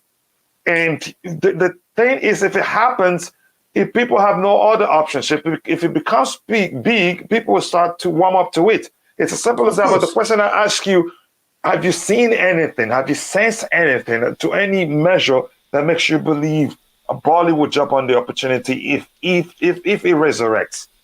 Yeah, what I see and sense from Boehly and Clear Lake, that's a Barley and Wise and all the light there, is, these guys are. The good thing for us as Chelsea fans is that they are in it to create possibly the biggest franchise in the world. That's their aim. Now, they are not interested in being revolutionary. They're not interested. What they are interested is making their model the biggest in the world, which includes, you can't be the biggest if you're not operating in the biggest league, which includes staying in the biggest league. However, if there is a move that is financially viable and everybody else that they are in the league with is prepared to make that move, they're not going to be left behind. And people forget, we're talking about all these, that's what made me laugh about the Super League. There was, the Sky Sports and the Premier League talking about, the lower clubs. They didn't give a rat's backside about the lower clubs when they had the Premier League. They just stole the best teams and set it up. The sad thing about this is that sometimes the chickens come home to roost. And the first Super League ambition, I think everybody has clearly seen, certainly the people that started it, that it was the wrong move. Now they're going to go away and they're going to plan again and they're going to come back. And the second time they come back... And probably make the structure more appealing to more clubs. Exactly. It's going to make people and ah. And if there is money in it, believe you me, the speed with which you will see the likes of Sky Sports and all these other people that were screaming and shouting against the Super League, the speed with which they will get behind it and then probably start pushing the propaganda for it will make you blink. You know, you won't even have time to blink. You know, money does a lot of things. You know, when Roman came in, although money has always been in football, certainly in English football, but when Roman came in, everybody was complaining and moaning and whinging and screaming and shouting. Newcastle didn't think twice about going to their Saudi owners. You know, Man City, the same thing. You know, everybody will move if money is beneficial. So, yeah, to answer your question directly, I don't think he's going to get carried away with anything. But if it is viable and there are others with them, he will not be left behind, for sure. Oh, can I just say one thing? Is when this couple of years ago, whenever it transpired, when they called for the Super League, there were no ramifications in place to say, if you do join it, you're out. You will never be able to come back. Now those have been put in place. If they already knew that from the very beginning, I don't think they would have tried to join. They wouldn't have given letters of intent to leave the league. So I think that is a huge deterrent also. Roger, honestly, I have to say, I mean, I'm not wanting this, mind. I'm just giving the other perspective. I have to say that, you see, this is the thing about when the genie's out of the bottle, you can't put it back. Because every move now being made to prevent this is going to help this. If they find that, okay, once we make this move, we can't go back, they're going to make sure that it's cast iron. And they're going to make sure that there's enough financial compensation in order to attract people to whatever they want to do next. It's like the parachute payment to teams going down from the Premier League into Division 1. That was done.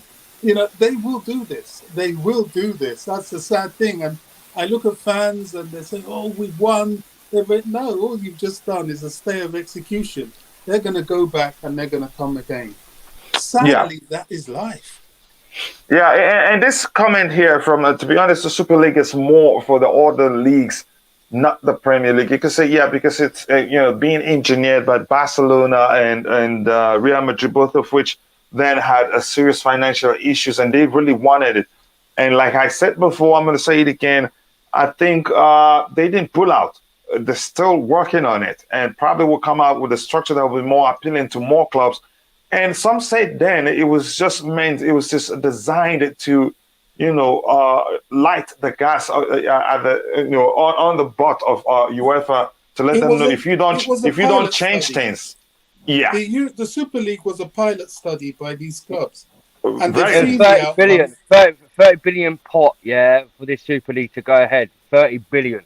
They're planning to get this Super League. If they have sponsors, or if they have sponsors in place, I think that's not an issue.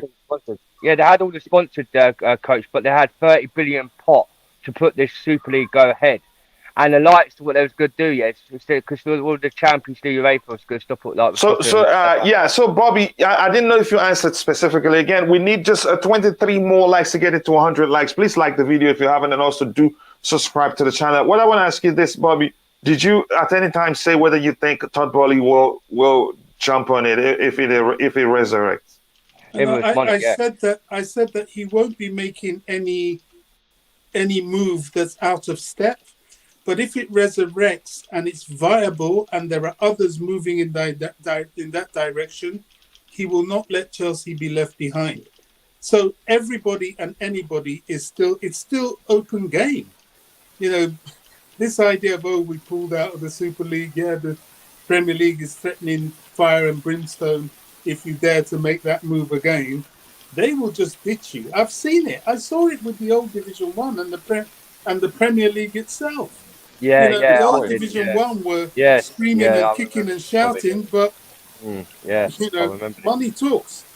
Let's bring in. Let me bring in Declad. Please help us get the likes to 100 likes. 79 now. Just 21 more. I think we can do that by the time the show ends. Declad, your thoughts again. You were the one that made us start talking about this in the first place. So it's your turn now to let us know. Have you sensed anything? Have you seen anything that makes you believe that if the Super League resurrects, that Todd Boehly will most likely, join? And again, I've talked about us seeing him with the president or top shots from all the clubs that are still part of. We're seeing him with the Real Madrid president. We're seeing him with the Barcelona president. I think with Juventus president too. Pictures everywhere on the internet is seeing him with those clubs that are still didn't pull out. That stayed. Your thoughts, declared. Yeah. What people are forgetting is that the American owners in the Premier League were some of the bigger players as well. A lot of other people followed on. Can you elaborate on that? Bigger players in the that is the Super League then. Yeah, Liverpool. They were in quick, and they're very familiar with the model. I didn't think it would take much convincing. And Todd Boehly, even though we were the first ones to pull out, right, because we just followed, it looked like. Todd Boehly will be a big player. I mean, it's looking back on that interview too. It's the way he said it, and that's what annoyed me. Is the way when asked about it, he was, "Oh no, we got the Champions League, versus this that, and you get 100 mil." That's what he said. Did anyone ever talk about the money when it came to Champions League, winning the Champions League? It's so much more than just the prize money. It means so much more, but he couldn't. He didn't grasp it, and he didn't want to elaborate. That look like that. Yeah, well, it's priceless. Yeah, that's exactly right. It's priceless. But then when you say, when you got distracted. When you say, oh well, we're gonna have the Super League, and without even winning the Super League, you're gonna get 300 mil, and then you could win the Super League and you get 500 mil. So the money is what going to dictate for Todd Boehly at the moment is the prestige.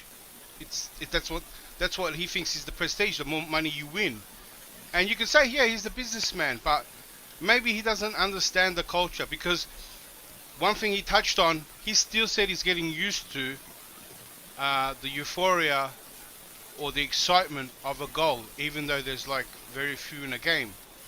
And he said even to that. So I think I was hoping, and this is the problem I'm having at the moment, is that Todd Boehly came in, he's got all these great ideas, and he might think the Super League is great, and I'm pretty sure he does, because all the other American ideas were great to him, and he thinks that the Premier League should be doing that, and you're going to get more money. But he hasn't understood the culture and of the whole European League. So he will in time. Maybe maybe there's a chance he will see it, and then he'll be against the Super League. But if it came out next year, he'll be one of the front runners. Yeah, I agree with you. Over time, I think that his opinion will change and be more traditional. But as you said correctly, I think if it's an imminent deal in the next year or so, oh yeah, he'll jump on it. I can see your logic there, because he's not been exposed to traditions of what it's like, to be a part of a traditional league, and not just the Premier League. I'm talking about the Champions League also, or the European Cup as it used to be called. It's such a prestigious. It is the Premier World Club Cup. By far, nothing comes even close to it. So I don't think he truly appreciates the reverence of these leagues. So I agree with you. But over time, I think, and hopefully, whoever is bending his ear will advise him correctly. This is the only thing we have to hope for, that he is seeking good advice, people that are in the know. And I'm pretty sure that's transpiring, because look, he chose Potter, he hired Potter, and that's not just from his own, it's from input from other people, his advisors. So from what I can tell, everyone, pundits, like ex-professional football players, etc., they've all agreed that that's a very good, strong hire. There hasn't been hardly any criticism, other than the fact that, yes, he doesn't have experience in the Champions League, but he is it's the consensus that's a very good hire and that he has good advice. But so there's another side to that, yeah. Yeah, hit me. You're killing me. He sacked Tuchel because they didn't agree, yeah. No, I get it. If he starts to get more and more people around him that don't, that disagree with him, and it's more people that are more what. But the fact that he didn't hire a Zidane or a Pochettino, that's a non-informed person would have gone for the big name. So he's gone for, shall we say, a mission, a statement that someone that has his vision, and he's been advised as such. So far, I can agree to that observation, and these are by experts, like Graham Souness, etc. People on ESPN FC, Gab Marcotti, etc. These people know. They forget more in a day than I'll ever know. Does that make sense? So I actually value their input, and it makes sense to me, logically speaking. So I'm maybe I'm being naive here, but I'm hoping that his input is continued and is sound.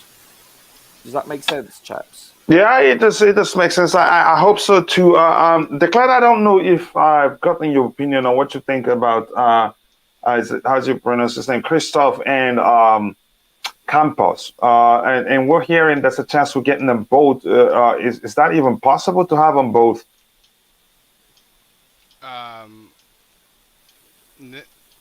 Never seen before to have both. I don't understand why you have both. Yeah, it doesn't make any sort of sense.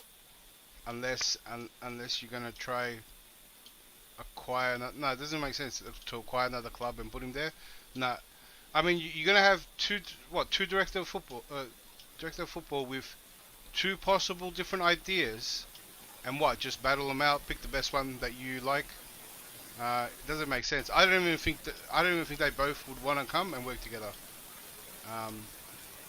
Unless, I mean, you're talking about big money invested too. That look, in my point of view, I'd love that.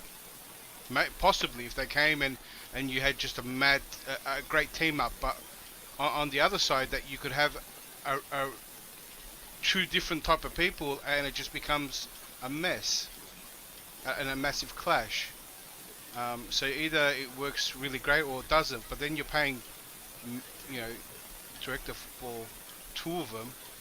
Yeah, it just sounds crazy. I think they're big enough that they would want to, go to their own club and establish themselves there rather than two. But you never know, it would be a great team up.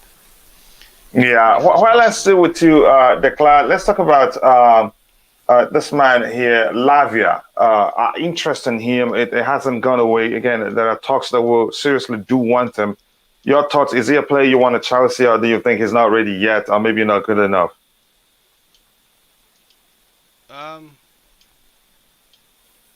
Yes and no. I don't know.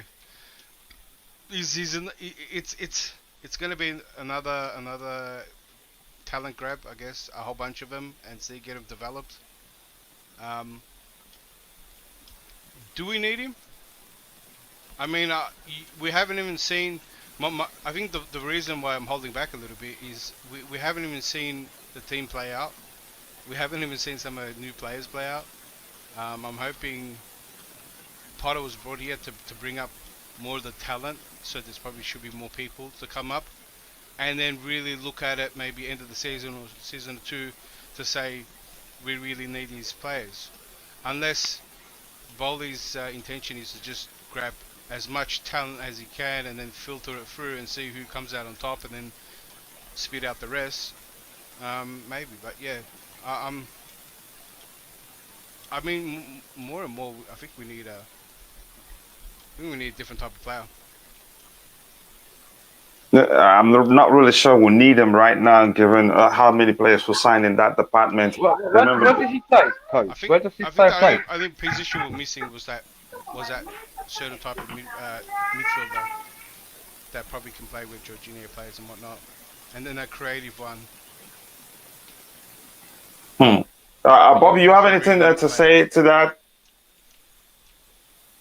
The only thing I'll say is that, one thing I've learned about this group is a lot of the rumours being peddled about who they're going to buy, what they're going to do, often ends up being a different thing. I don't know if they want this guy. You know, maybe some of the the journalists out there that, you know, they try and push things, and they're saying that we still want this guy. I mean, I'm not saying it's right or wrong. I'm just saying I don't know, and I don't think any of us know till January. Just like the director of football, I think it's highly unlikely that they're going for both of them. A lot of this is all paper talk, as it were, or journalist talk. There may be one of them. It might be none of them. I don't think they'll have more than one director of football. That's for sure. Just like or one might be the director of football, and one may be the chief scout, because that vacancy is there. You know, I don't know. I think a lot of the things with these guys is a wait and see. And just as Declared said, we don't even know how the team's going to be playing. We're going to find that out tonight. But, you know, even then, we don't know.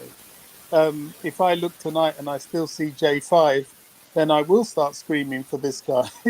And also, and also we've got to understand that there's a slight contract dispute with N'Golo Kante. So maybe this is why they've. You think it's slight? I think it's slight, because if they decide to offer him more time, he's staying. You know, and we don't know at what stage that negotiation is now.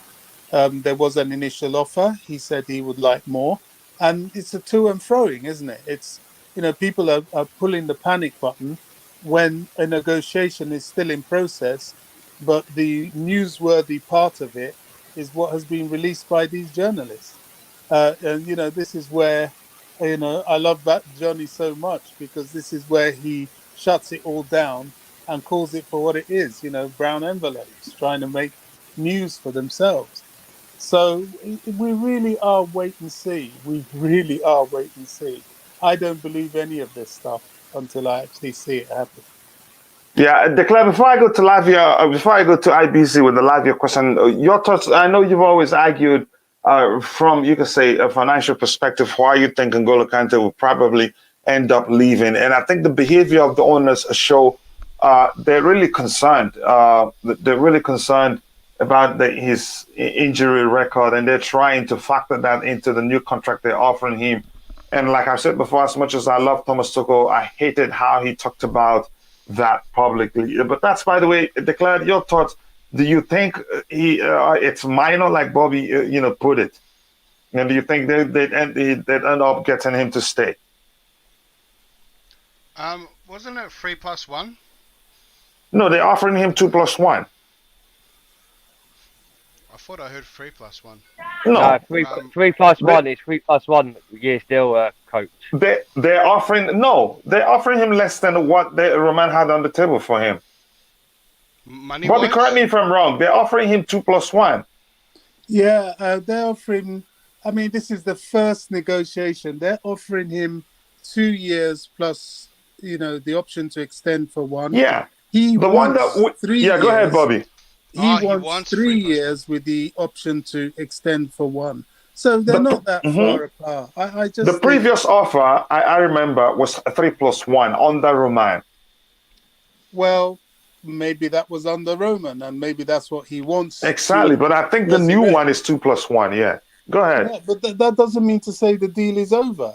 They are a new ownership, so they've come up to him and say, "Listen, N'Golo, we'd like you to stay.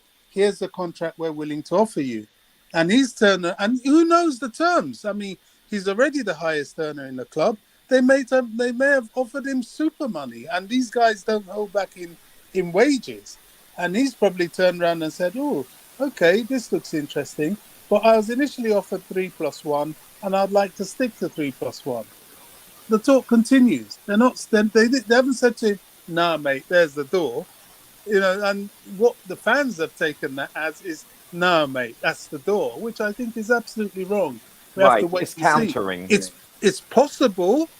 It's possible because of his injuries, and they're definitely looking at younger people and so on. It's possible, but it hasn't happened yet. Yeah, Declan, go ahead with your point. By the way, this is a delicious comment. If Todd dangled the Chelsea job in front of my eyes, my vision will suddenly miraculously become clearer too. Yeah, I get it. Thank you for that. Again, 20 more likes, just 20 more likes to get it to 100. Let's get it there. We have a few minutes to round up. But Declan, go ahead with your point. Do you think they'd get him to stay?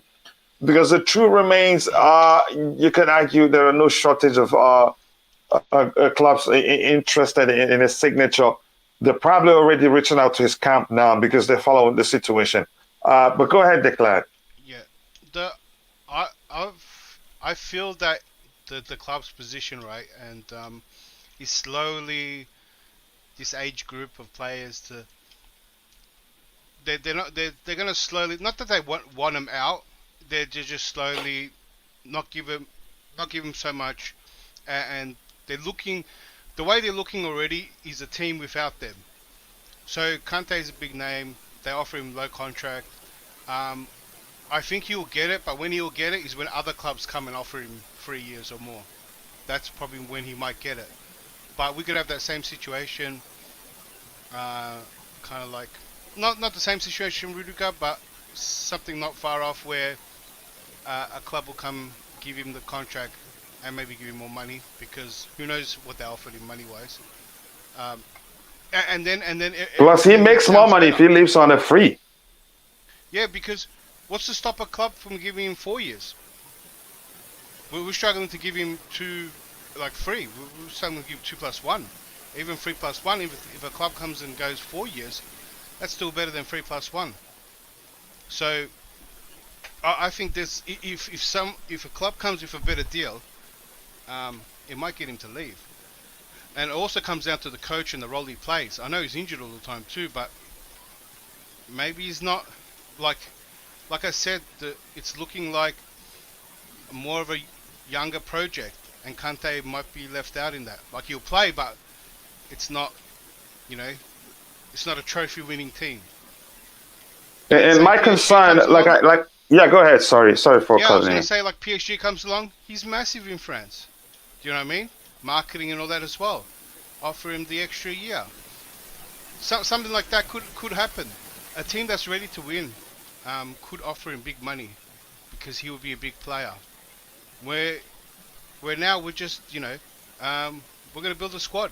That's how I feel we're at. So before I would say, yep, just what Bobby said. We're pretty close. Do you know what I mean? It's done. It wouldn't happen. But the fact that there's not a massive priority to keep these older players, and we're not in that position anymore. I could also see the situations I suggested. But I think I still agree with Bobby. It doesn't sound like there's that much apart. It sounds, if it wasn't all those factors that I just said, it sounds very normal. A player wants an extra year, club always gives him less, and that's how you negotiate, and they find the place in the middle. Yeah, they're just posturing. So, yeah. Like, yeah, don't be surprised. Yes, where I'm concerned, Declan. About Kante leaving. Mm-hmm. Go ahead if you were still saying something. Yeah, I said just don't be surprised if there's all these reports about Kante leaving. Yeah, it will always be there. He's a popular guy, given his ability, what he brings to whatever team he plays in. Somebody said, I argued yesterday that the reason he's been, getting injured every now and then is because of Jorginho and Paul Pogba. Due to, again, Pogba, you see the best of Pogba when he plays alongside N'Golo Kante in the French national team. Same thing in our team when he plays alongside Jorginho, you that he masks Jorginho's deficiencies. But where I'm concerned is this: I really don't want us to let him go. But my concern is we will not see him for, I think, how many games are we going to play before the international break? 2, 3 games or so. One. That's one. The single game after the Champions League. No more game to then. Oh no, sorry. Hold on. You're talking about all the way till October. Right. So October 1st is Crystal Palace. And then I'd have to pick up pull up the schedule. But I know we play October 1st, we play Palace away. And then tonight we have a game. No, after the Champions League, do we have again? My point is this: next again, week, we have another game next week, I believe. No, we don't. No, we don't. After the Champions League against AC Milan, yeah, it's the international all right. break. Okay, my point is this: again, there's a chance the team plays very well in his absence, and we get the false sense of hope. False again hope that again we can actually do without him. And the owners, I can see them going. We can actually do without this guy. Even though Potter, we've heard he said something about he wanted N'Golo Kante to get better and join the team. He has to say that. There's a chance if he finds out he can actually do without N'Golo Kante, and then you let them know, and they say to heck with it. If you want to go, go. That's where I'm concerned. I've said that yesterday, and I'm still saying it. It's a human thing because we have a lot of midfielders. It's a huge concern, Coach. It's a huge concern. That logic, it bodes well. I understand what you're saying. It's a false sense of security. Yeah, it's a false sense of security. I think that's better put. Again, I'm thinking we can do without him and then let him go. IBC, I don't know if you still want to talk about N'Golo Kante or do you want to talk about our interest on Lavia? Because even I think Fabrizio Romano did talk about it also. So it's serious. What have we seen from him that we really want him? And how old is he actually? I'm going to check that quickly. Go ahead, IBZ. Yeah, I think you guys have said it, to be honest. N'Golo, you don't let him go for free. That's like unheard of. Where are you gonna see that? Well, who lets N'Golo Kante leave for free? It's blasphemous. So what I think is what Declare said. Probably they'll wait out till other clubs come in and probably match what other clubs offer. To test the waters there. But the business model might look to see that, this is not sustainable. We have to look for a replacement. Kante is not getting younger. So they might look into other replacements. And this guy on the screen may be another person they may be looking into. I can't really say. It's very hard. But what I would like to imagine that N'Golo Kante doesn't leave for free of charge in Graham Potter's first season in charge. Even if he doesn't make a lot of the games this year. I find it very hard to see Graham Potter just saying, yeah, man, it didn't work out with Kante. How? Who does that? Every manager that's come in since Kante brought him in has had some sort of success using N'Golo Kante. So I wouldn't want to see it being any different with Graham Potter. But again, he's not getting any younger. He's injury prone. The deal on the table may be different to what Roman's offering. Roman knows N'Golo more. They probably have an affection to N'Golo. That's why probably the deal was easier to be made. Then boom, these new guys come in town and they're just about how it looks on paper, and with their data, they're showing that N'Golo probably cannot make up the majority of the duration of the contract. So they're not really to put a lot of money into that, knowing that product may not be sustainable. But I wouldn't want him to leave, if you ask me. He needs to stay. But it may well happen again. What's going to be very painful if he gets to leave on a free. I think that will really. I'll swallow it better if he goes to Paris Saint-Germain. That's like just go on the retirement, win all the trophies you can. I'll swallow it better. At least he's gone back home. He's gone back to France. So I'll swallow it better than another Premier League club snapping him up. Yeah.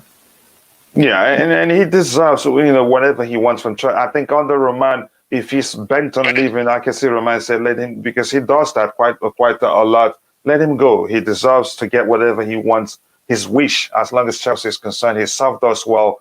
Again, but that's why we thank you very much, guys. It's been a brilliant show with some distractions here and there, but we're able, to pull through. And again, yes. Just a quick one question, yeah. Would you prefer Kante staying and have this guy instead of Jorginho? Or let Jorginho leave Chelsea and take this guy in at Chelsea instead of Jorginho and keep Kante?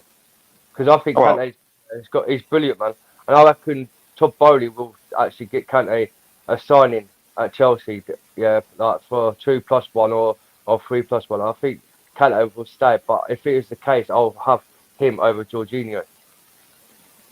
Anybody on the panel can take that one. Say that again. Sorry, you're gonna have to I think explain. everybody will have anybody instead of Jorginho at this point. I'm just saying, would you take him over Bobby, Jorginho? Jorginho's going to be our captain and man of the match tonight. You reckon? Oh, I can't wait for tonight's game. I'll tell you this one, and it's nearing conspiracy theory, but I feel strongly about it, was that and it didn't make sense to me when players were playing. All the players that were in contract negotiations for Tuchel, while these couple games were playing, right, were some of the worst players in those games, the worst performing players. And I said it quite a few times. I said, how is it that these guys aren't playing for a contract? Usually, when players playing for a contract or want to talk about contracts, they play their best football. It's just normal, and every player does it. And then these were some of the worst performing players. And where it's a conspiracy is that if there was always a way to get rid of Tuchel, well, some of these players had to pick a side. And so I'm expecting all these contracted players, or players that are waiting a contract, all to perform, all to be. Jorginho's going to be captain and best on the ground. You're going to see all of them turn up, all of a sudden. Yeah, but again, you could argue his experience will be much more important, than Potter's concerned about his deficiencies and all that. I think his ability to adapt to tactics, even though he's not the quickest, he is not the most physical. But one thing that he will give you is ability to adapt to change of tactics quicker than the younger ones. I think Potter will value his experience quite well. Go ahead, Declan, if you were still talking. Sorry. No, that's all. I wanted to add my. Yeah, IBC, you want to add anything? If not, let's call it a day. It's been a brilliant show overall. Nothing to add. Great show as always. Sorry I wasn't as prevalent as I can be. Been in and out of work. We hope for 3 points tonight. Potter's first game. Let's give him undeniable support. He's going to need it. His first game with Chelsea, his first Champions League game. Let's give him support. And yeah, man, 3 points today at home. Yeah, get our Champions League started. Get our season back up and running, and then we look forward. So that's an interesting start to his life as Chelsea manager. Champions League straight away. What I mean? Yeah. Anybody else has anything to say on the panel? If not, thanks for having me, guys. You guys take it easy. Big up. Yeah, big up, guys. Big up. Coach. I just want Potter to be pragmatic. I want him to be. I want him to make in-game adjustments, and I don't want him to value Jorginho as much as previous coaches has. Not to you, but unfortunately, he will. I know. This is what saddens me. Well, Roger, it will happen. It happens all the time. Every manager's always chose Jorginho over any other player. But I've just one thing. I hope Potter could actually win tonight's game. I would like to see him how he adapts to this Champions League, and I hope he does well. And praise him for the best for tonight's game. But, again, we still have a pre-game show, so we'll analyze the lineup and talk more about the show. And also, there is the watch along show on Soccer Perspective. So thank you to everyone on the panel. I cannot thank you guys enough. And also thank you to Just Viola in the chat for helping keep the house clean. I appreciate that. Thank you to Glenn. I appreciate you finding time to join. Fraser HK, it's been a while, brother. I hope you're doing well. Thank you for finding the time to join. Your name. Thank you for finding the time to join.